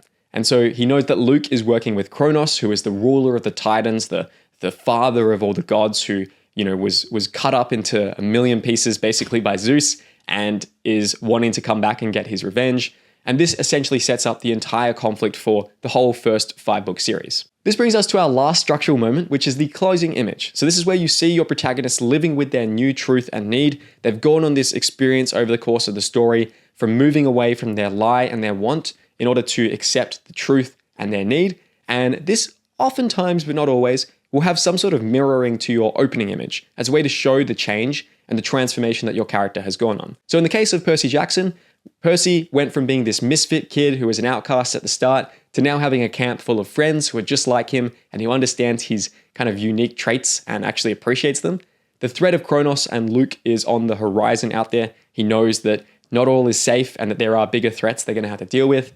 However, Percy has also managed to inspire some change in the side characters around him. At the start of the story, Annabeth is estranged from her dad. And at the end of the story, Percy sees Annabeth going off to sort of reunite with her dad on the border of Camp Half-Blood and then, leave for the end of the season. And we get this nice little closing scene in the last few pages. When I get back next summer, she said, so this is Annabeth, we'll hunt down Luke. We'll ask for a quest, but if we don't get approval, we'll sneak off and do it anyway. Agreed?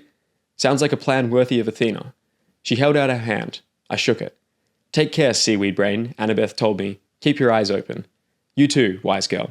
So what we basically see here, and this is something I probably didn't cover heaps in this structure, but is a major component of the book as well, sort of more as like a subplot. You basically see Annabeth going from sort of resenting Percy or being rude to him at the start to them actually forming quite a close friendship. And then as the story continues, there is a bit of a romance between them as well. So the last thing I just want to talk about with structure before we move on to the next phase, which is writing your first draft, is that you should be using it as a guide. You don't want structure to be something that is impeding you or hemming you in. Instead, I actually find that structure is just like scaffolding when you're building a building. It is something that helps you design shapes and put things together in a way that you couldn't if you were just assembling it all without the assistance of this scaffold around it. So use structure as inspiration. Don't feel too stressed about hitting each of these 9 points I've mentioned at the specific percentage markers of your book. Just focus on taking the story through those particular points. And when you do it, you will often find that that actually makes the story flow in a much more natural and much more cohesive way. Particularly if you're someone who struggles to figure out what to do in the middle of your story or how to kind of get between A to B, then look at those structural moments in more detail, particularly those points between number 3 and number 7.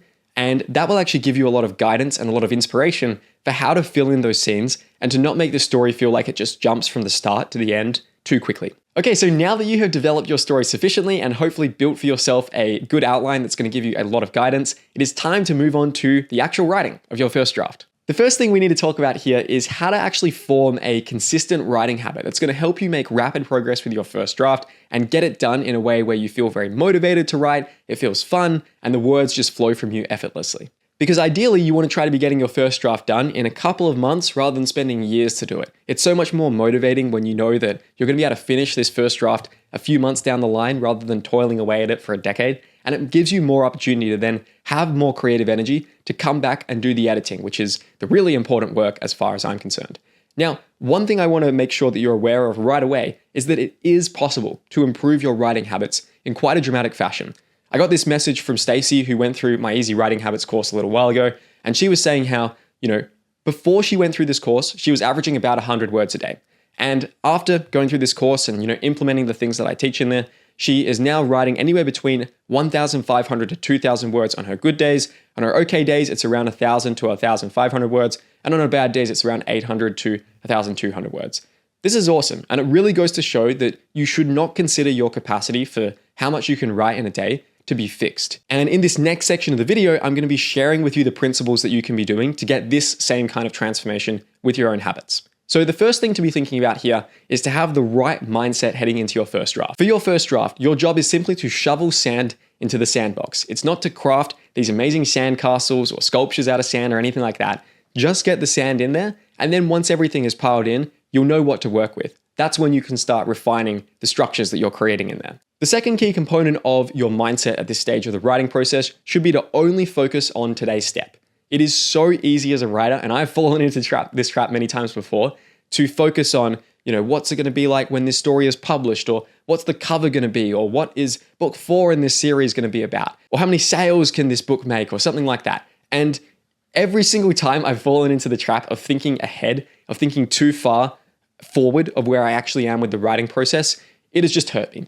What you have to be doing, and this applies to every writer out there, no matter whether you're just starting out or you're a bit deeper into your writing career, just focus on today's step. And in many cases, that action that you need to take today is simply just showing up and writing for an hour, 2 hours, whatever it is that you can make do with in the day. Just sit down, get the words down on the page. Don't focus or worry about anything else. Because the thing is, anything can be fixed with your story except a blank page. So you want to end up with not a blank page. Now, another key aspect of the first draft mindset, particularly if this is the first book that you're writing, is to really just be focusing on this question of how can you get 1% better with your writing each day? So sometimes you'll show up to your writing and you'll go, today I want to write better dialogue. I want to make it feel more distinctive for every character. Maybe another day you show up and you go, you know what? I want my setting descriptions to be less generic and less cliched and more immersive and more vivid and more interesting. Maybe you show up another day and you go, I'm going to try to write in a way where I'm not using redundant words and I'm being as concise as possible. I find that setting these little challenges for myself, these opportunities for improvement every day, it keeps me engaged in the story. And if you just focus on getting 1% better with your writing every day, by the end of a year, you are going to be blown away with how much progress you've made. The reason why I talk about all these mindset principles here is that writing, particularly when you're starting out, is mostly about just getting the junk words out of your system. It's a little bit like turning on a tap and a bunch of gunk and crap is just flowing out of it. And so many writers at this stage of the process, they'll see the gunk flowing out and they'll turn the tap off and they think that the tap is broken. But if you just let the tap flow for a little bit longer, eventually that gunk clears away and what you get is beautiful, clear, great tasting water. When you are starting out as a writer, you just have to get the junk out of your system. And to do that, you just need to be focusing on volume, on consistency, on showing up every day and putting those words down and not worrying really about where it's going to go. Because writing a book is like climbing a mountain. If you're just looking at the peak all the time, it doesn't feel like you're making any progress. But if you just focus on the next step that you have to take, that is the way to eventually end up at the top. So your number one priority right now, as you're going through the process of writing your first draft, is simply to just be enjoying the process. Again, this is the single biggest hack that I know of in order to develop effortless writing motivation. It's to be exploring a story that you're just so damn passionate about that you can't help from sitting down and writing at every opportunity you get, or you're thinking about it when you're driving around or going for a walk or in the shower, in the gym, or wherever else it might be in your life. That is why, again, I strongly recommend that you just focus, particularly if this is your first book, you just focus on writing a story that you're passionate about.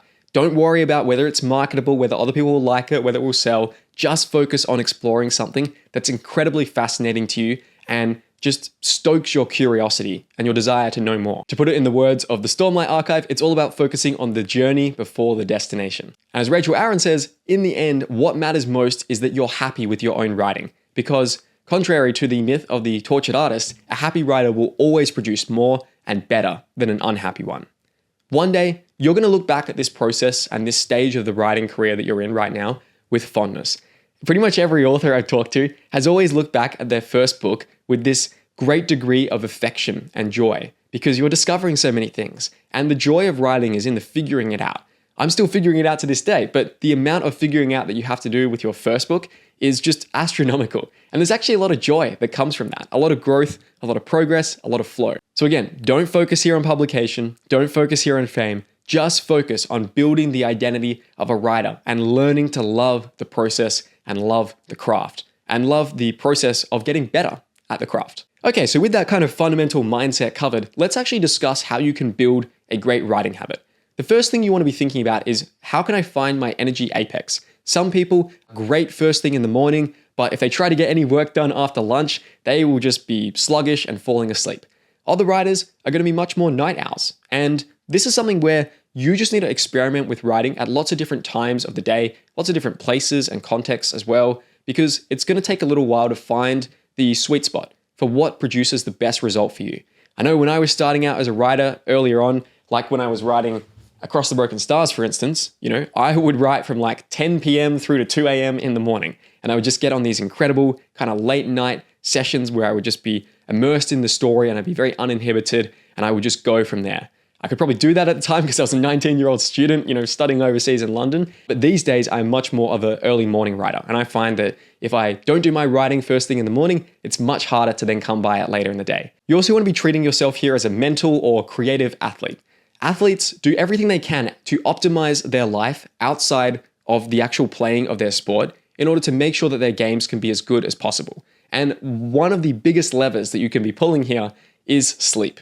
To quote from Dr. Matthew Walker, sleep is the greatest legal performance-enhancing drug that few athletes are abusing enough.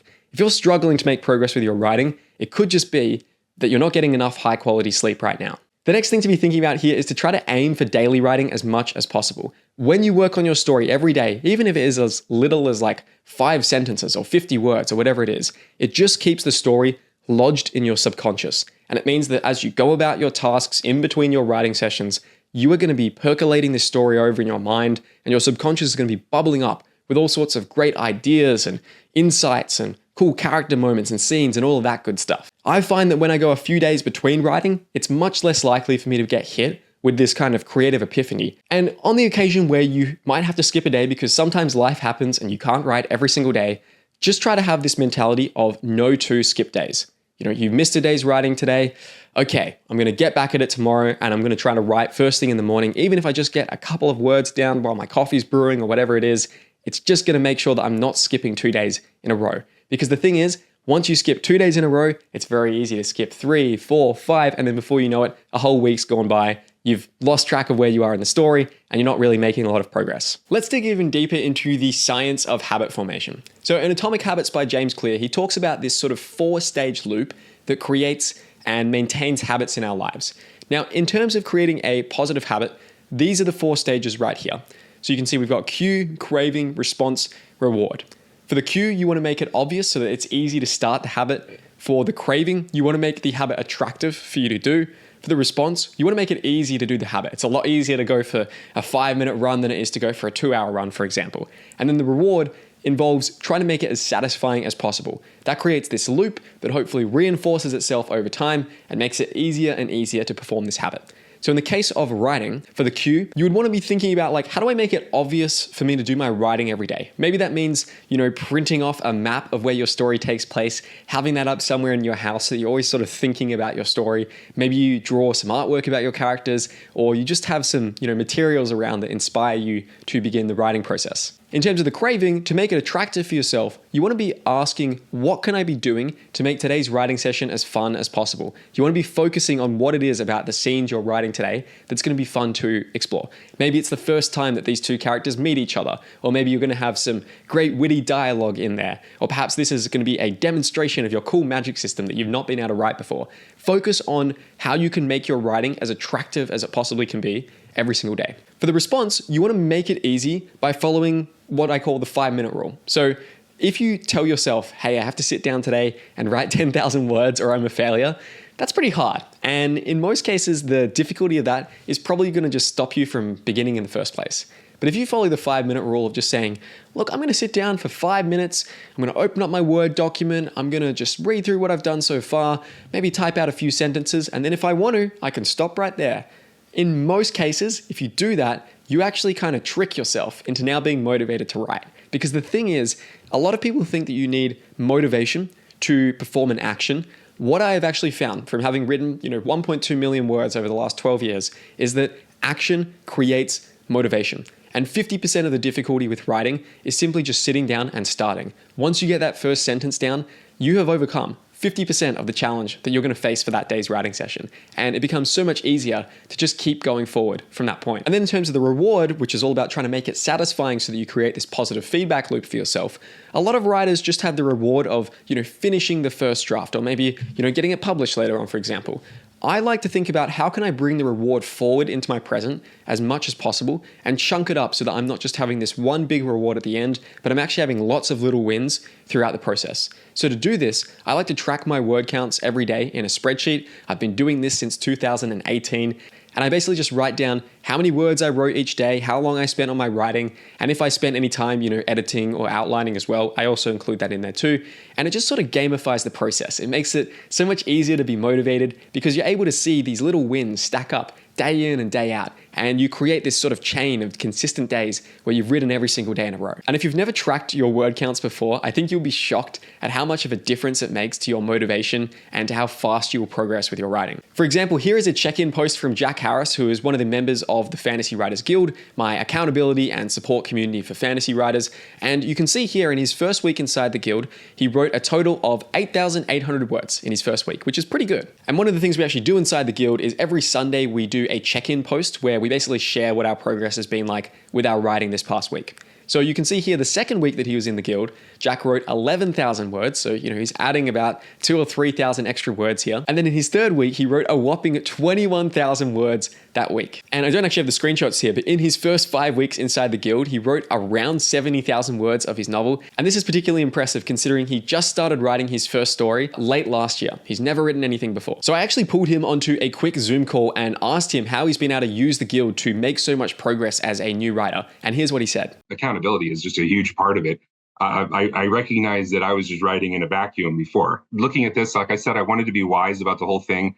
I need to define myself a community. Being part of the community has just been huge. It's been very supportive. I love the interactions. I kind of feel like a sponge just absorbing what I'm getting there. It's a delight. When you talk about the joy of writing, it's just enhanced it for me. Inside the guild, we've built an accountability method that helps our writers be more productive and to not just write faster, but to also be writing better stories and to be writing with more joy as well. We've even built a peer feedback system inside the guild as well, which lets you get really useful critiques and edits on your writing from your fellow guild members to help you improve your story. And all this has led to amazing results like Arwen, who finished his first draft of 107,000 words, or Cole, who recently crossed over the 50,000 word mark of his story, or Beth, who met her daily writing goal 52 days in a row while being inside the guild, or Jonathan, who has found his incentive to write has gone way up because he now has so many more new sources of inspiration and feedback from the other members. It's really shown me that finding the right community is like activating a cheat code for your writing. So if you would like to join us in the guild community, then go to jedherne.com/guild to apply.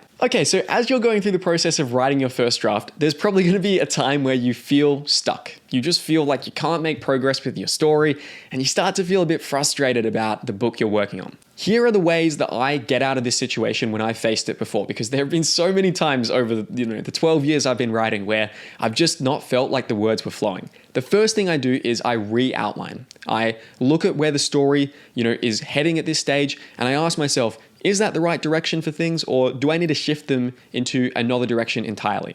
I also try to workshop my ideas with other fellow writers. Again, that's something that's really cool about the guild is you've got this community of other writers around you so that you can, quickly get feedback on different ideas and different directions for your story. And sometimes it's just through the act of actually explaining your problem that you're facing to other writers that leads to these really good breakthroughs and unlocks. So one of the things we do in the guild is we actually have a private weekly podcast where people basically send in their writing questions to me and I answer them every week. And I've actually found multiple instances now of writers who have sent in their question to me, I answer it on the podcast, and they go, that was a really useful answer, but I kind of feel like just asking you the question helped me fix it, and it's no longer an issue for me right now. The other thing you can be applying, and this is more on a scene by scene level. So if you find yourself, going to write a scene and it's just not that interesting or it's just not that motivating to you, ask yourself this question, which I got from Peter Armstrong, who is one of Brandon Sanderson's editors. Why will this scene be somebody's favorite scene? So for example, in Kingdom of Dragons, there was a sequence where Zora and her baby dragon Dapple along with Zora's boyfriend at this time in the story, Mudson, are basically going on a boat between this sort of tropical island nation back to their homeland of Alacia. And this was sort of a necessary transition scene to have in the story, but when I was initially thinking about it, I wasn't, so enthused about it. I was like, it's just kind of a travel sequence. It just needs to be there, but I'm not really feeling too jazzed about it. And I stopped myself, right? And I said, no, hang on a second. There's got to be something about this scene that makes it really, really fun, both for you to write and for other people to read. So I sort of sat down and I was thinking about it and I went, this is actually a really rare moment where Zora is just able to have like a bit of happiness and carefreeness with Dapple and with her sort of love interest Mudson at the time in the story. And, it's an opportunity for us to just be playing and to be like, what a cool adventure we're on. We've got a baby dragon here. We're sailing across the seas. Maybe Zora and Mudson are doing a bit of training on the ship because they're Rangers apprentices and their gruff master Withers is there, taking them through their paces. And then I decided to kind of come up with this idea of, well, what happens if like a storm, capsizes the boat and Zora and Mudson are thrown off and they have to, try to get back to the boat and everything. And all of a sudden this scene that initially just felt like a bit of filler, it turned into one of my favorite scenes from the story. And I think that when you read through it, and it's something that happens in the first few chapters of the book, you sense that joy come across and it actually feels like a really, enjoyable scene to experience. So you can see like how much I'm lighting up as I talk about this idea, right? And so you can really see like that's the power of this question, right? It takes a scene that maybe feels a little bit boring and you tell yourself, no. There's going to be something I do in this scene that makes it a really standout moment for one reader. It might not be for every reader, but how can I infuse something here that makes it more interesting for me to write? The next question to be asking yourself, if you've sort of gone through these first 3 steps and you still feel a little bit blocked, is does this block actually reveal a problem? So I like to kind of believe that writer's block doesn't exist. I think that if you give writer's block too much power and you think that this concept really exists out there, it doesn't really have any positive benefit for you. It just kind of means that sometimes you feel like you've been struck down by this supernatural entity, which I don't think is useful at all. I like to think about writing as a very nuts and bolts, crafting thing. A plumber doesn't get plumber's block where they're like, you know what, I'm not feeling that motivated to declog this toilet today. They just rock up and they fix the problem and they continue on with their life. I think more useful than thinking about writer's block is to actually split it out into these 3 different categories of plot block, energy block, or life block. So plot block is like you're not feeling excited to move forward with the story. And it's not that you're facing writer's block, this sort of nebulous, spiritual concept. It's probably that your subconscious recognizes that there's something wrong in the story and that if you keep moving forward, you're just going to create more problems for you to solve later on and you're going to end up having to rewrite it anyway. So whenever you face these moments in your story, and heck, I literally had one of these moments the other day, right? Where I'm currently through the process of writing the sequel to Kingdom of Dragons. I'm about 90% of the way through the first draft of Sorrow of the Sun, which is book 2 in this series. And I just found myself feeling really resistant to a couple of scenes I was writing leading up to the final climactic battle. And I realized, it's because you're forcing this character to do something that makes no sense for her. It doesn't have any consistency with her personality traits that you've established before. It doesn't really work with her arc. That's why you feel resistant. So I've actually changed that scene around a little bit recently. And yesterday when I was writing it through, I just had a big grin on my face because I was like, oh yes, this dialogue, it's flowing so much better. This character is being, her usual kind of witty, snappy, like kind of low-key evil self. And it was just so much more fun to write. The next type of block is energy block. So it doesn't really matter how talented you are as a writer. If you're running on like 2 hours of sleep and you're wondering why the writing isn't flowing, it's probably because you got 2 hours of sleep. So just assess that and ask yourself, well, am I really facing a blockage in my story or do I just need to get some rest and to get some new nutrition in? The other kind of block is a life block. This one's a little bit harder, but I have found for me personally and for other writers I've talked to, sometimes stuff comes up in your life where you just need to process that or you need to engage with that first. And it's difficult to actually do a creative project outside of it, whether it is, the loss of a loved one, or maybe you've lost your job and maybe you're going through some kind of health thing at the moment. Sometimes you actually just need to focus on that first in order to get yourself into the right mental headspace to write. And then the last thing, if all of these approaches fail, is to be reconnecting with your sources of inspiration. So, whatever book it is you're working on right now, there's probably some things that inspired you to write that book.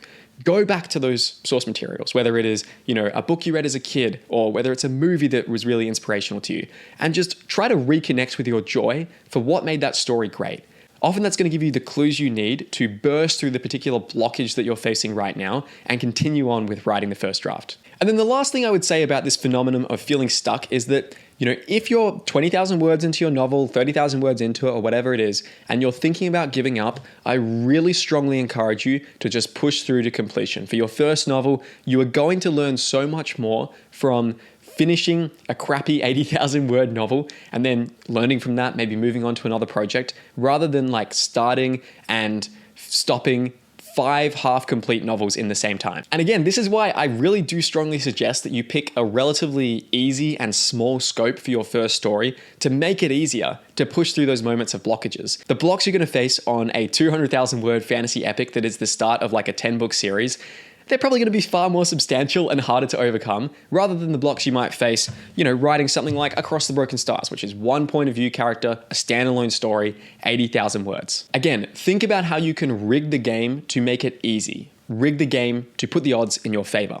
So for some more tips here to make the first draft writing process a bit easier, I like to start each day's writing session with a writer's brief. So this is basically where, you'll just grab a notebook, a piece of paper, whatever it is, and you'll just jot down, here are the bullet points for what I'm going to try to achieve with my writing today. Character does this, then this happens. Maybe there's a line of dialogue in there. Just giving yourself a few minutes to sort of warm up and to note down what you're going to write that day. Even if you already have a very strong outline, I find it so useful and it just saves me a lot of staring at the screen blankly, trying to figure out what I'm going to write. The next tip is to try to end each day's writing session before you exhaust your ideas. So there's this great quote here from Ernest Hemingway where he says, always stop while you are going good and don't think about it or worry about it until you start to write the next day. That way your subconscious will work on it all the time. But if you think about it consciously or worry about it, you will kill it and your brain will be tired before you start. So what he's sort of talking about here is this practice of, rather than writing until the end of your ideas, try to stop a little bit before that. So something I do on a very tactical level, and it's a bit of a weird habit, but I've found it very useful for other writers out there, is I'll literally finish halfway through a word or halfway through a sentence, and I'll know where the next couple of sentences are going. So the next day I can come back, I can sit down, I can immediately finish that sentence, and I feel like I've got this instant sense of momentum with my writing. And then it's also worthwhile noting that your first draft doesn't have to do everything at once. There was a great post from Timothy, who's one of the members of my Fantasy Writers Guild the other day, where he was describing his approach where he would typically write and just focus on the dialogue in his first draft. He called it kind of scripting, and he basically said, I would just focus on getting the dialogue down, and then I know that I would come back in my second or third draft and, work the descriptions or the action around that. And it's a way of sort of just quickly getting his ideas down onto the page. I've actually done something very similar to this myself in the past. So when I was writing the first draft of Kingdom of Dragons, there's a whole subplot in this where Rovan, who is the spy who steals a dragon egg to infiltrate Elysium, the floating city of the dragon riders, to destroy it from within, I knew that I wanted him to be communicating with his master, a guy called Eridan, who is sort of the emperor of this other nation. And I was going to have this sort of system where they would communicate to each other by using this token or this amulet that takes them into a shared vision of the past. And I wanted these visions of the past to kind of convey the world building of my story and to explain some important lore that had happened 700 years prior to the events of the actual Kingdom of Dragons book itself. But when I was writing the first draft, in those scenes where it was Rovan and Eridan inside the visions, I just focused on their dialogue. That was it. Because I didn't exactly know how many of these scenes there were going to be. Even though I was outlining things, sometimes I would realize, it makes sense for Rovan and Eridan to have another conversation here or whatever. And I just wanted to focus on nailing that dialogue and getting that conversation and the tension right. Then in my second draft, I actually went back through, I counted up all these scenes that were in the vision, and I outlined a little almost mini novella that takes place in these visions, where it would sort of show this background story of these eldritch gods who had controlled the world prior to the Dragon Riders and the Sun Wardens coming onto the scene. And it was a really fun thing to write because it allowed me to sort of infuse this element of world building and history into the background in a way that made these conversation scenes far more interesting. And I would posit that many people, when they go back and reread this book, they'll probably find a lot of new details and a lot of Easter eggs contained in those sequences. And so what you can see there is I didn't focus on doing everything at once in my first draft. I realized that, look, I'm gonna have multiple drafts later down the line, and we're gonna talk about editing later in this video as well. But it just takes the pressure off a little bit. It means that you're not feeling so constrained by having to achieve all these different things at once. You can just focus on getting the bones of your story down first, and then come back in and add some more richness and more layers to it later on. The other tip I would have here is to try to write at full intensity. What do I mean by that? Well, I like to think about your writing intensity as something that increases when you're physically typing faster, so more words are actually coming out onto the keyboard every minute. When you're more focused, you're generally more intense if you're like, just staring at your computer screen and there's a blank wall behind, rather than if you're in a busy cafe and there's tons of stuff going on around you. When you also have more story knowledge, more knowledge of what's going to happen in your plot, that helps you increase your intensity as well. And when you're focusing on the things that you enjoy about your writing, that also helps with your intensity factor. When you don't stop to tinker and change and edit things in your story as you go along, that also ramps up your intensity. And using placeholders is another method as well to boost the intensity of your writing. So rather than sitting there for 20 minutes trying to think up the perfect character name, just use placeholders. You can see here I use these curly brackets a lot to basically just put in a placeholder for a character's name. Then later on when you're editing, you can do Control Find in Word or whatever other program you're using, and you can come back through and change those later on. I think in the first draft for Kingdom of Dragons, I had something like 200 placeholders in there. So, it was probably a few hours of editing where I went back and actually fixed them, but it meant that I could write in a far more liberated way in my first draft. Now, the reason why intensity is so important here is because I'm a firm believer that writing at 100% intensity, so you're typing as fast as you can, you're focused, you've got lots of knowledge of your story, you're not distracted, typing at full intensity for 20 minutes, writing at full intensity for 20 minutes, I should say, is so much better than 60 minutes at 20% intensity. So 20% intensity looks like, you're doing a bit of writing here, but then every few minutes you check your phone and then you Google something random on the internet. Maybe you look at your emails, you go off and make food or whatever.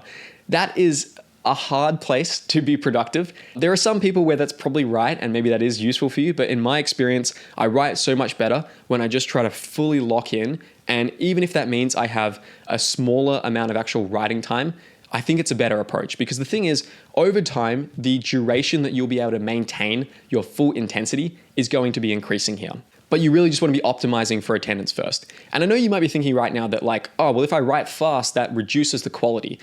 In my experience, that has not been the case. I've found that the scenes I've written, the ones where I've needed the least amount of editing and they've been the most fun to write and they have revealed the best things about my character and moved the story forward in the best way possible, they have usually come when I'm writing really fast, because there's just something that kind of unlocks the inhibitions in your brain when you're writing fast and the story feels like it's flowing out of you. Sometimes when you go too slowly, you're sort of picking your way over every single word and you're really thinking about things and it feels a little tight. It doesn't feel organic or natural as it does when you write with full intensity and with full speed. And then the last thing I'll say when it comes to writing your first draft here, and obviously there's a lot of other technical stuff as well that I cover in my videos too, like how to write good dialogue or prose and all of that sort of thing as well. But in terms of the sort of habits and the mindset when it comes to writing your first draft here, you just need to keep going. That's all it really comes down to here. If you think about writing an 80,000 word story, so that is pretty much exactly the length of Across the Broken Stars. I think it's, what does it work out to be in total? It works out to be about 350 pages in this book. An 80,000 word story, if you just write 500 words per day, you are going to have your first draft done in under half a year. If you write 1,000 words per day, you're going to have your first draft done in under 3 months. So to quote from Confucius here, it does not matter how slowly you go as long as you do not stop. Alrighty, it is now time to move on to the fourth and final stage when it comes to writing your fantasy novel, and that is the editing stage. This is absolutely critical to get right. Writing, in my mind, is more about rewriting, and it's in revision that you really get to shape the story and turn it into its best possible form. So when it comes to editing, the key principle you want to follow here is to work from the biggest changes first to the smallest changes. You want to avoid coming in and, tweaking around with the sentences or polishing up some dialogue and doing that for a couple of weeks and then realizing, oh wait, I actually need to cut out these 5 chapters from the story, which I've just spent all this time polishing the prose on.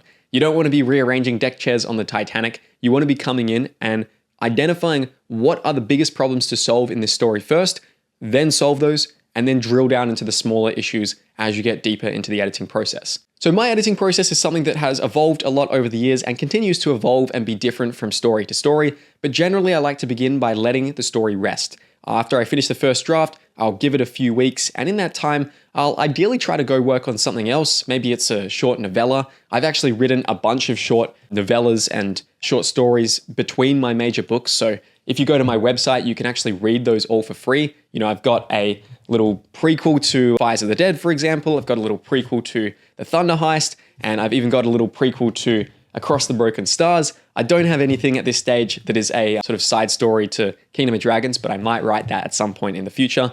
And I find that it's really nice to just do a little palette cleanse and, write something else, whether it is a short story that's set earlier than my book, or whether it's working on a completely different project instead. Then what I will do is I will read the entire story and take notes. I like to actually try to print off my story if I can, or at the very least transfer it onto my Kindle and read it on there.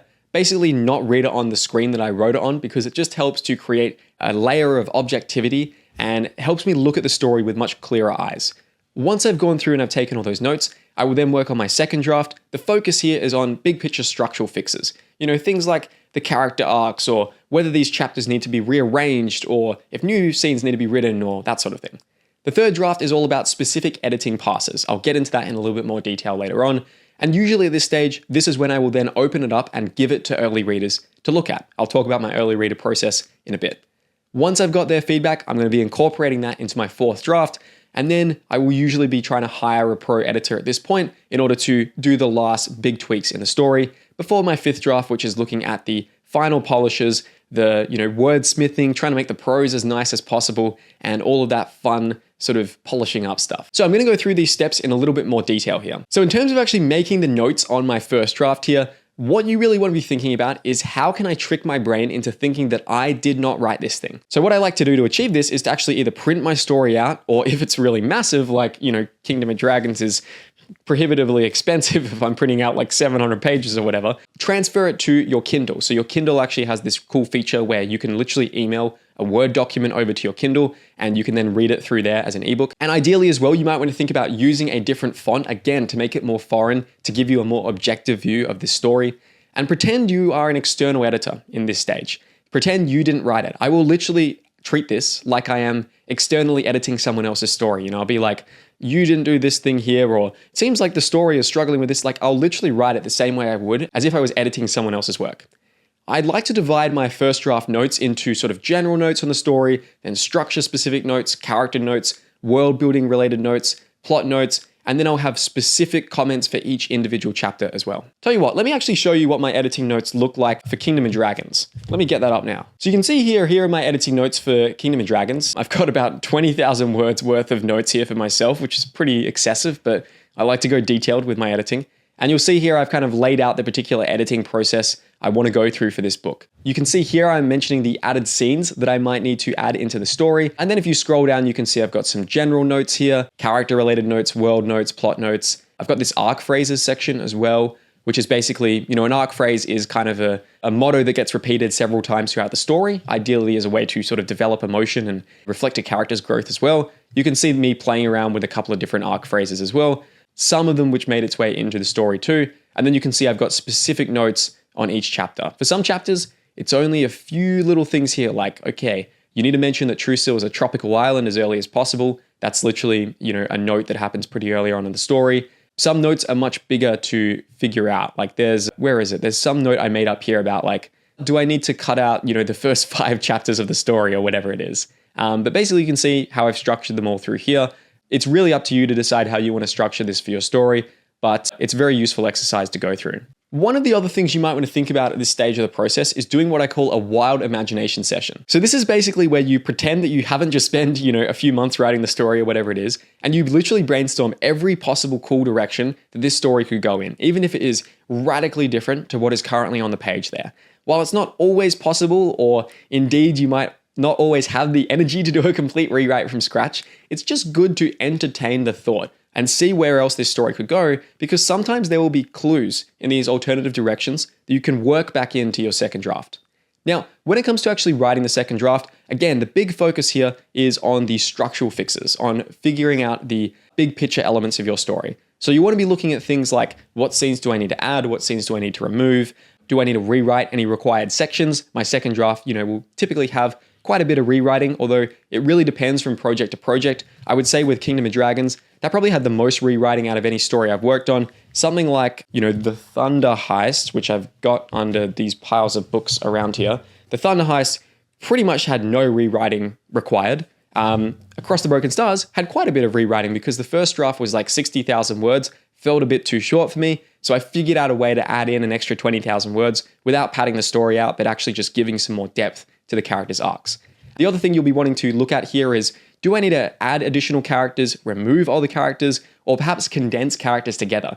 So maybe when you start a story, and this is something I'm going through with the current book I'm working on right now, you think that someone is going to be more important than they actually will be. And then as you get into the writing process, you discover, I'm actually just not writing a ton of stuff for them, or there's not much reason for them to be hanging around. That could be a sign that you need to condense that character and maybe merge them with a few other people in order to ensure that they're not just, taking up space, but they actually have some important function in your story. You also want to be looking at how you can tighten and improve your character arcs as well. Make sure that they're sort of going through that process I mentioned earlier in this video. And then ideally, once you finish your second draft, the big picture structure of your story is more or less set in stone here. This is where you can then start having a little bit more fun, or at least for me, I find this phase particularly fun, and you can go through and do different specific passes to improve your story. So I like to do a character pass, where I'm literally just focusing on characters. Sometimes I'll literally just focus on like one character. I might go through and say, I'm just going to focus on the mentor character here. I'm just going to try to make them really inspiring, trying to make them very motivating for my main character. And I'm just going to go through from start to finish focusing on them. That might be a couple of days worth of writing. It might be a few weeks worth of writing and editing, but it's a really fun exercise to do because you're not worried about all the other things going on in your story. You're just looking at this one specific element and trying to make it as good as you possibly can. The other pass you might want to look at here is a dialogue pass. Just go through, only focus on the dialogue and see how you can improve that, make it more distinctive for every character. Probably the biggest hack here, and I'll let you in on a little secret when it comes to dialogue. I've pretty much never met a bit of dialogue that hasn't been improved by just condensing it. I find that in almost every case with my writing, shortening the dialogue, compressing it down to its essentials, always makes it better. The other thing you can look at is a hook pass. So this is something I like to look at the start and finish of each chapter, basically just making sure that I'm always rehooking readers at the start of each chapter in an interesting way, and I'm leading out of chapters in an interesting way as well. You might want to look at a foreshadowing pass. So if there's a big twist or some kind of mystery that's paid off at the end of your story, you want to go back earlier on into the book and figure out ways to sow the seeds, to sow little clues of that so that it pays off in a good way later on. You may also like to do a setting pass. For me personally, I find that when I'm writing my first draft, I can be pretty threadbare on my descriptions of places, and I can write a lot of scenes where it's just characters talking in a bit of a white room. So I like to have a specific setting pass where I go back through and I ask myself, am I sort of incorporating the weather in here in an interesting way? Like if it's a noticeable season, like if it's winter right now, am I mentioning the snow? If it's summer, am I mentioning the heat, the blue skies, all this sort of stuff? And am I also setting each scene in the story in the most interesting location it can possibly be in? A good example of this comes pretty early on in Kingdom of Dragons. After Rovan and Zora get to Elysium, the Floating Dragon Rider Academy, they have this dueling sequence where they're dueling against some of the other cadets up there.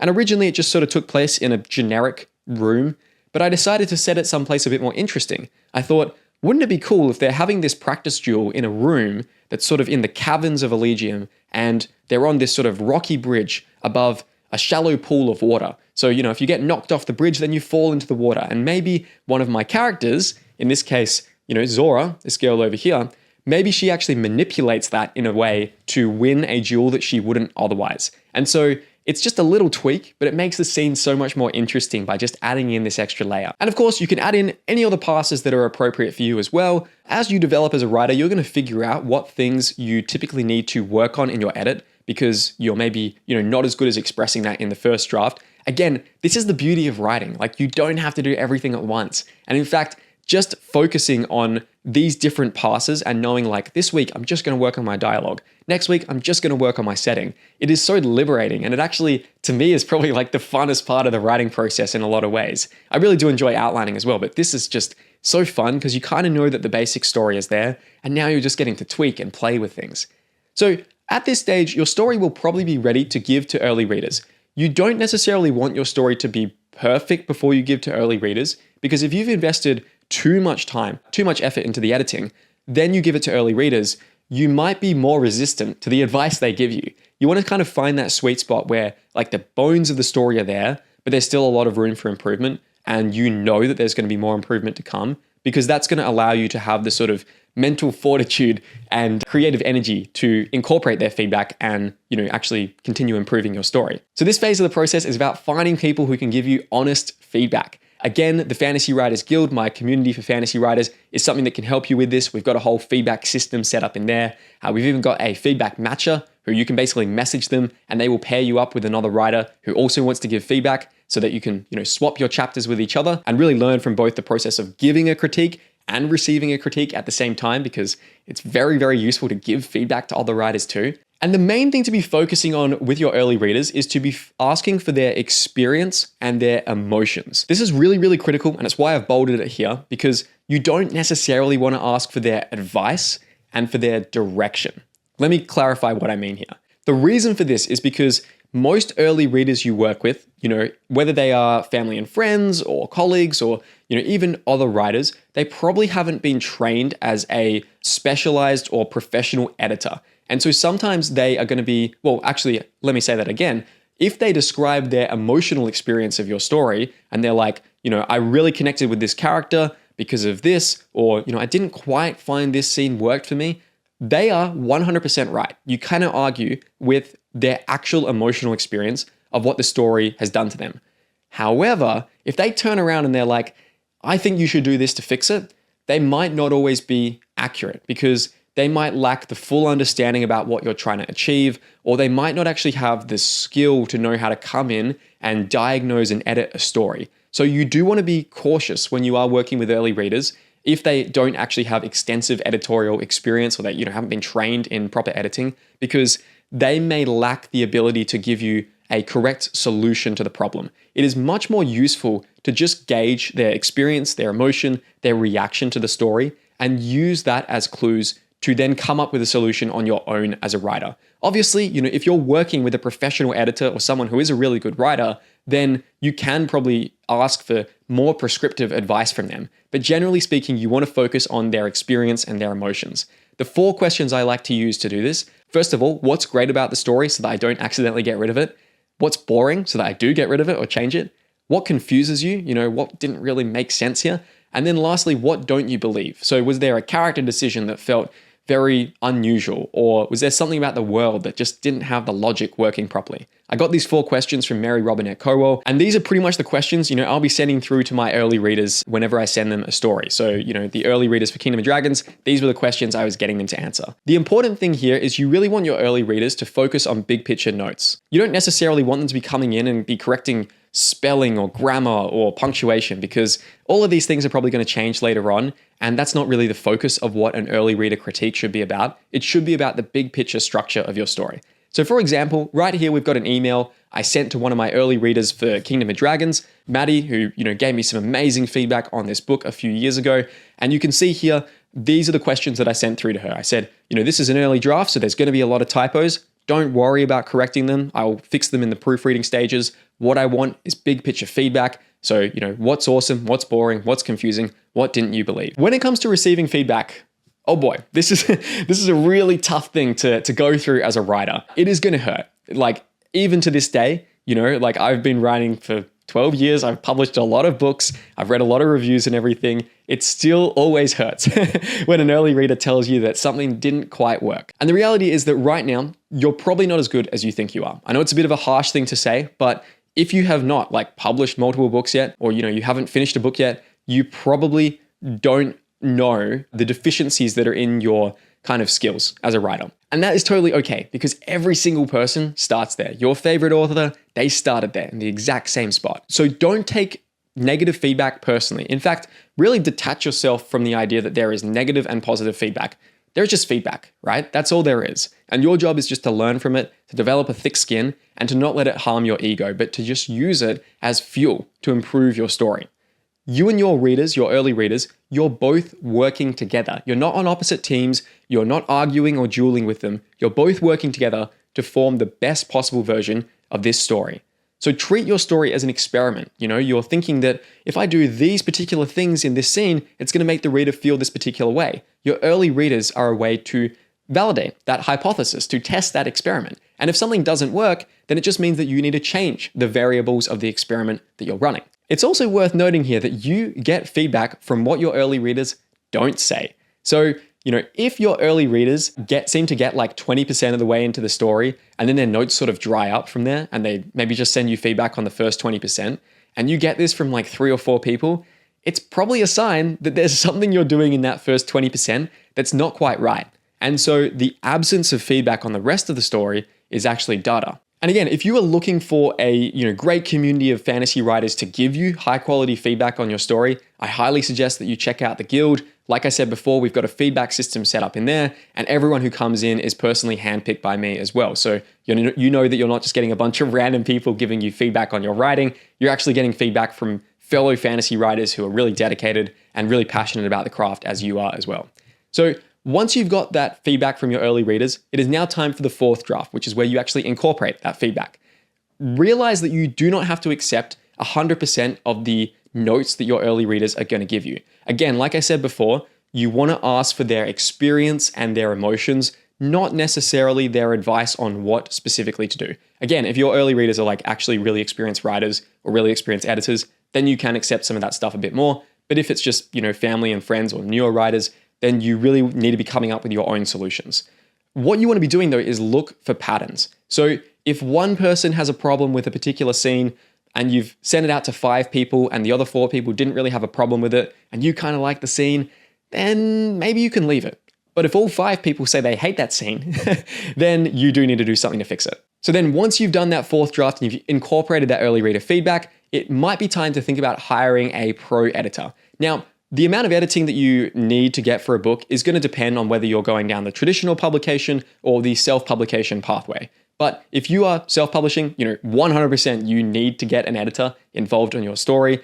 Even if you are going down the traditional route as well, it is very worthwhile to get a good developmental editor on your book because you're just going to learn so much from working with a pro who has, edited dozens of stories before and actually has that experience to give you advice on what to do. The thing with a pro editor here is that they're going to be able to solve problems with your story that your early readers can't. Ideally, you want to find someone who has published similar books in your genre or at least has worked in similar books in your genre. And think of this as a huge investment in your learning capabilities because the skills and the kind of problem solutions and the writing craft principles that you are going to learn from a good editor, they don't just help you for this one book they're working on, they're going to help you for every single book moving forward. It's no good just writing a book and then not getting any editing done on it and not learning and just going off and writing 10 more books and still not learning because just doing the same thing 10 times doesn't actually make you grow. What makes you grow is doing the thing once, learning from it, failing, knowing how to overcome that, then taking those learnings into the next project, doing the same thing there. And eventually you just keep compounding your growth and your learnings as an author to the point where you are then able to express stories in a magical way. When it comes to editing, there's a few different kind of types of editing that are available, and it's important to know which one is best at this stage of the process. We've got developmental editing, which looks at the big picture structure of your story. We've got line editing, which looks at the sort of prose, the style, the sentence flow. It's a little bit more micro-oriented rather than developmental editing, which is more macro. And then you've got copy editing, which is like grammar, spelling, punctuation, what you might think of as more proofreading.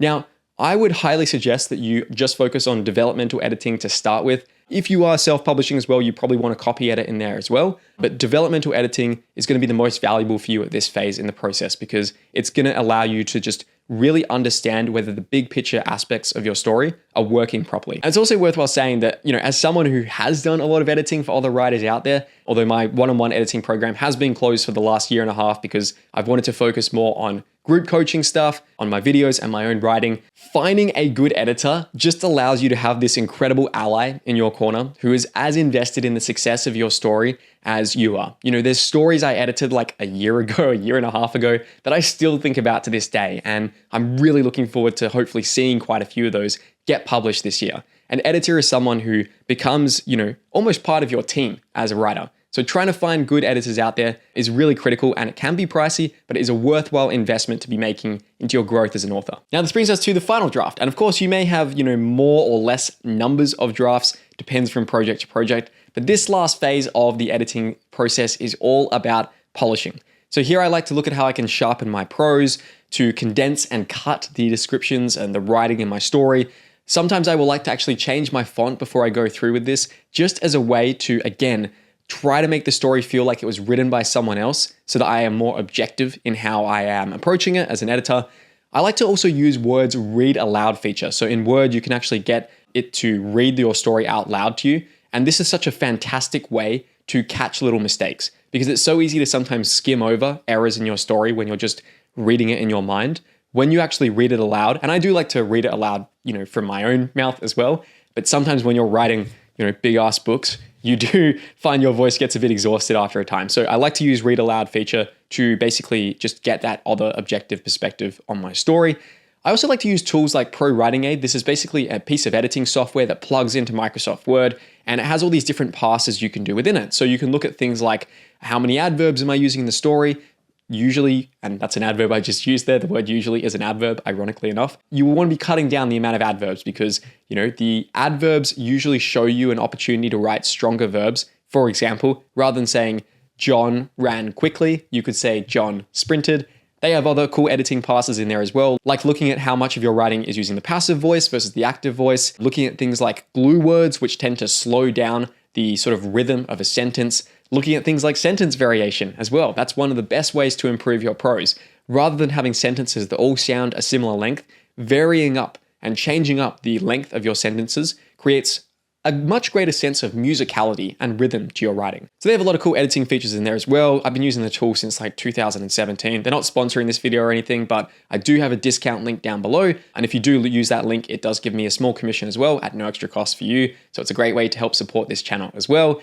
The other thing you want to be thinking about too is sometimes even reading your story backwards. I know this sounds kind of bizarre, but again, you just tend to skim when you read through your story. And if you read through it backwards from the last chapter forward, or even starting at the first chapter, but starting at the end of the first chapter and then reading it upwards rather than, forwards in the story, it just allows you to see your story from a bit of a different perspective. And when you're just focusing on making the individual sentences and paragraphs as nice as possible, it's a good way to sort of take them in isolation. So this brings us to the notion of finishing. And you'll see I put this in inverted commas up here on my screen here because art is never finished, only abandoned, to quote from Leonardo da Vinci. This is a question I've had a lot of writers ask me. How do I actually know when my story is done? How do I know when I've done enough editing? I tend to find that when I start to feel diminishing returns from my editing, where, I go through an edit and I don't really feel like I change too many things or improve too many things, then I have reached a very critical inflection point with the story. I have two options here. The first option is to seek publication for this story, whatever that looks like for the current project, or to start writing another book, to accept that, this book is not quite ready for publication yet. Maybe I'll come back to it a few months, a few years down the line, or maybe I'll just have it as a learning experience and it becomes a bit of a trunk novel. And the thing here is that most writers are going to need a couple of books to get good. Like I showed you at the start of this video here, this is the list of all the major projects I've worked on over the last 12 years of writing, in which time I've produced about 1.2 million words there, and the green ones are the ones that got published. You can see there that not everything is green. There's a lot of stories I had to write in order to just teach me the craft of writing. And some of these stories, they didn't quite work out. There was something wrong with them or quite there where it needed to be. And it meant that those stories were, not able to then get published. Maybe I go back to some of them later on and I do actually publish them. But you can see here how many projects I needed to go through in order to reach the stage of actually being, good enough as a writer to get published. And really from 2013 through to, 2018 is when I had my first publication. That was A Clockwork Prison, a short story that I got paid $50 for to be published in The Arcanist. That's a lot of work to get to that point. And the fact of the matter is that, you're going to have to go through a lot of junk words before you get to the good stuff. But when it comes down to it, if you write a fantasy novel and you're happy with it and you're proud of what you produced, then you have won. That to me is success. That's all success ever really is. Whether that book goes on to get published and have lots of people read it, or whether it's just something that taught you something about the craft of writing or about yourself or about the nature of the world, and you use that and you infuse that experience in the next story you write, that is valuable. Getting published, getting nice reviews, even, achieving a small measure of fame from your writing, whatever that means, is nice for sure. But what matters at the end of the day is that you are producing stories that you're proud of and that you're falling in love with the process of writing every single day and always trying to improve your craft. So to those of us in pursuit of great stories, to you I say, keep writing and keep striving. I'll see you in the next video.